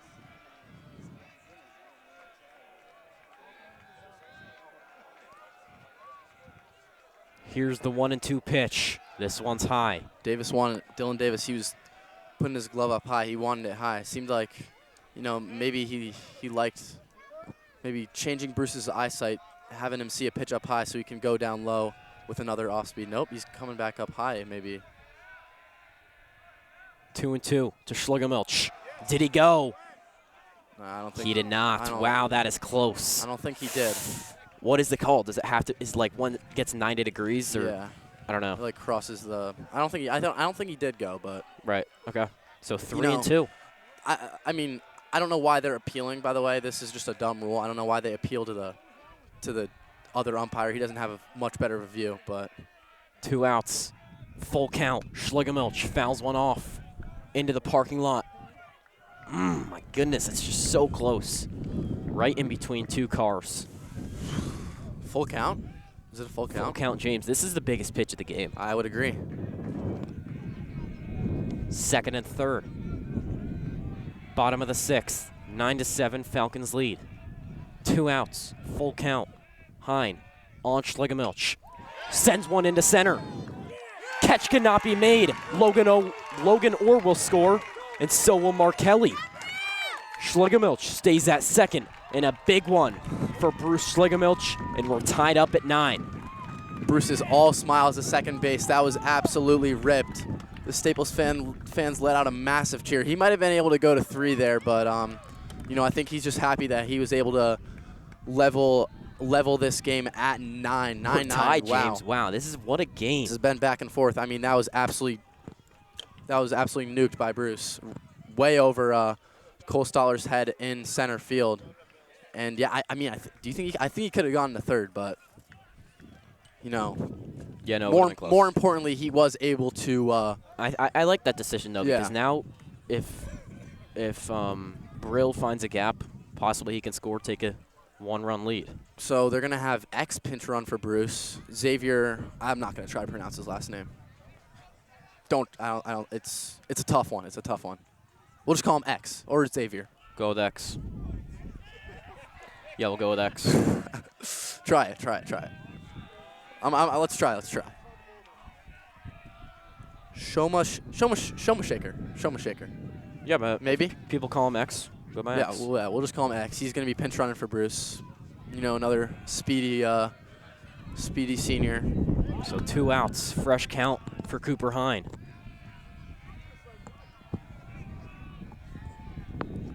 Another big at bat. Bruce comes up big. Can Connor Brill do the same? First pitch to Brill, finds the zone. 0-1. Brill seemed like he was taken all day there. He didn't even seem like he thought about swinging. By the way, Thomas, unfortunately, rugby team down 35-13. Seems like Prep has gone on a little run. It's unfortunate. 0-1 to Brill, sent into deep right. It's high, it's far, it is gone! Connor Brill with a big one in the 6th. An absolute bomb from Connor Brill. Steps up when his team needs it. And now Staples is back in front with a 9-11 lead. Wow, that is huge. We're going back and forth at Staples High School. Unbelievable. 6-1. Then it ends up being 9-7. Now it's 11-9. 6-0. 6-0, correct. Unbelievable game we have here at Staples Field. And now Nolan Walters up to bat. Now all the momentum is in, Staples' favor. Right. I'm sure their bench is going to be loud now. First pitch to Walters, it's a swing and a miss.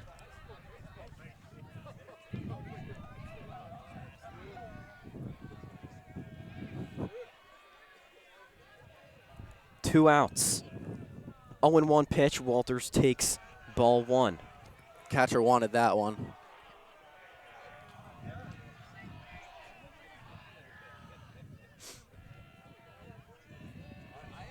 $11 to 9, it's a record lead.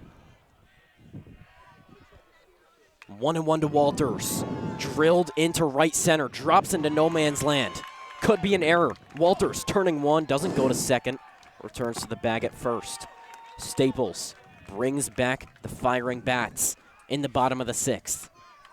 Stoller kind of fumbled that one in center field, but Nolan chooses to just stay at first base. Now the Blue Hammer up to bat. See if he can hammer one to the outfield right now. Elects to bunt Ball goes high for ball 1. I don't know why you would bunt with 2 outs. Maybe he's just showing bunt or something. I don't. Maybe he thought third baseman Ryan Love was lacking. He was falling asleep over there, but 2 outs. 1-0 to Big Blue. Dylan Davis barely catches that one. That would have sent Walters to second. I mean, Big Blue, he's fast, but he's not like, he's not one of the, I wouldn't like say he's one of the fastest kids on the team. Like Chase or Jules. 2-0 to Jacobs. Pick to first, not in time. Walters is safe.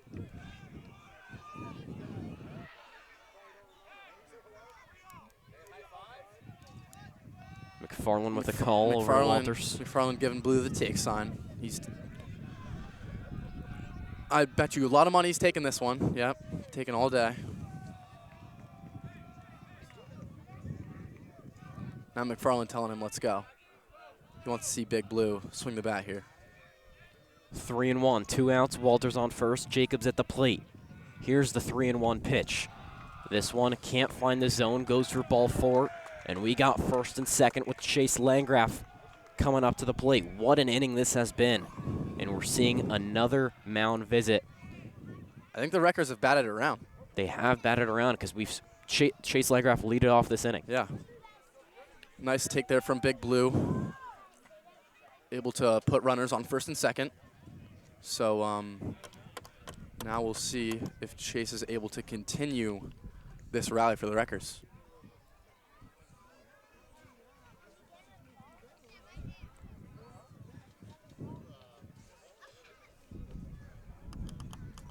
And, I feel like, Staples students have done a solid job of showing up to this game. 100%. Props.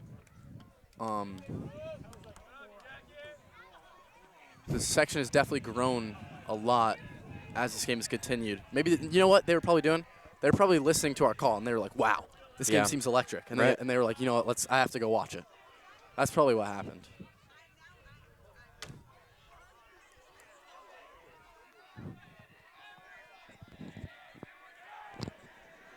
So here comes Chase Landgraf. Led off this inning, now he's back at the plate. Jacob on first, Walters on second. Fresh count, Landgraf fouls one off into the parking lot. Not my car. Heard that on, I'm pretty sure you could hear that on the broadcast. Not my car, though. We're still chilling. We haven't had a scare yet, I'd say. Yeah. Yep. So 0-1, first and second for Staples. I think I see Kevin Jandor over there. I like to think he'll defend my car anyway, right? I don't think. Do you think he will? No. I don't know. Ask Declan Jandor. Never know. Maybe he would. Maybe he'd lay out for it. I think Kevin will defend my car with his life. Okay.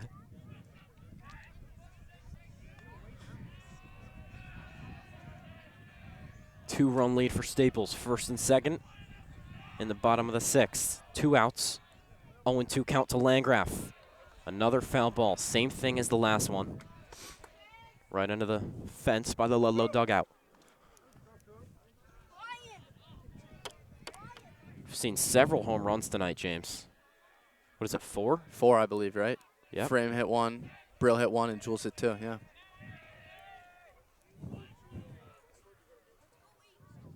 0-2 to Landgraf, swing and a miss. Just out in front there, nice off speed there from Hine, able to get the strikeout. But Staples, they're back in the lead, man. This has been an amazing back and forth game.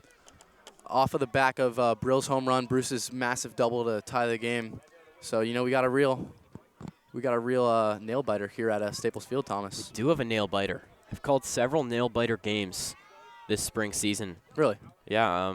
I called an OT lacrosse game. Oh, yeah. Against St. John's Prep? St. John's Prep. Yeah. Charlie Clark with a game winner. Yeah. Did that one with Dylan Robin. I mean, Staples lacrosse has had a lot of one-score close absolutely. games. Yeah. The Ridgefield game? Did you call it a Ridgefield game? I didn't call it a Ridgefield game. We did not have coverage for that game. That was a great game, though. Yep. Was there one more or no? What about New Canaan? Was New Canaan close? Yeah, I didn't do that game, though. I believe that was Ethan Castor. I think it was one. Oh, yeah, it was EK and Zwick. EK and Ian Zwick. No, New Canaan was Max Banky, I believe. No. EK, Yeah, you're right. Intuik was Brunswick. Was Brunswick? Yeah. Right. Which was also one score. They lost by Yeah. 1. I mean, so many close games for Staples Cross. Yeah. They lost on like a goal with like 40 seconds left. But yeah, EK and Max had I love listening to their call they had. They're pretty entertaining for For the least. For that to say the least. For that New Canaan Staples Lacrosse game. Staples will play New Canaan once again on Thursday in lacrosse. Really? Yeah. Mark Kelly's continuing to pitch. I don't think they have anyone else. So once again, I think we will be seeing Mark Kelly pitch if we do go into extra innings. But it is the top of the 7th. And X is out there now instead of Mikey Vizzo. X replacing Mikey Vizzo at third base. I don't think Vizzo got a ball hit to him, but he looked good out there. He did look good warming up. I like to see it.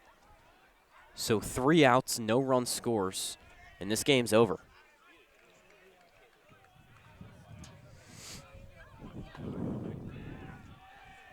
It's all you need. And it starts with Hudson Kofed, who pinch hit earlier, now his second at-bat of the game. He had an RBI. This time, maybe outside of it. yeah, but maybe outside. I think Staples dugout wanted that one inside. I thought that was there, Thomas. I'm not going to lie to you. 1-0 to Kofed. Staples, 2-run lead. Kelly can't find the zone again. 2-0 count now. Both of those seem to be pretty similar in a similar place. I don't know. But, you know, he stays locked in. He's still in it. Staples dugout not happy. 2-0 count. This one finds the zone. I feel like if any of them were going to be a strike, it wouldn't be that one.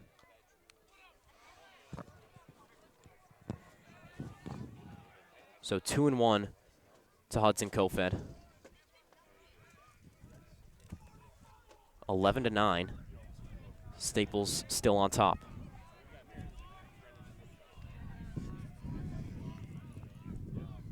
Two and one. High fly ball into right center. Landgraf and Jacobs out there. Landgraf makes the play. Hat falling down. But a great play by Jacobs and Landgraf to figure that one out. Cole Landgraf, nice job out there. I think Big Blue, I don't know what he was doing. I think Cole definitely called that one off, but maybe he just wanted to knock maybe it was a little prank. He just wanted to knock his hat off. Yeah. You know, I mean, good job, really. That's a tough play to make. Big Blue's he's a prankster, I'd say. Okay. He's a funny guy. But that was a great play by Cole. Able to track it down there to get the first out of this 7th inning. So Brooks, Fonseca out to the plate. 1 out, 0-1 the count. 0-1 pitch is high. 1-1 count now.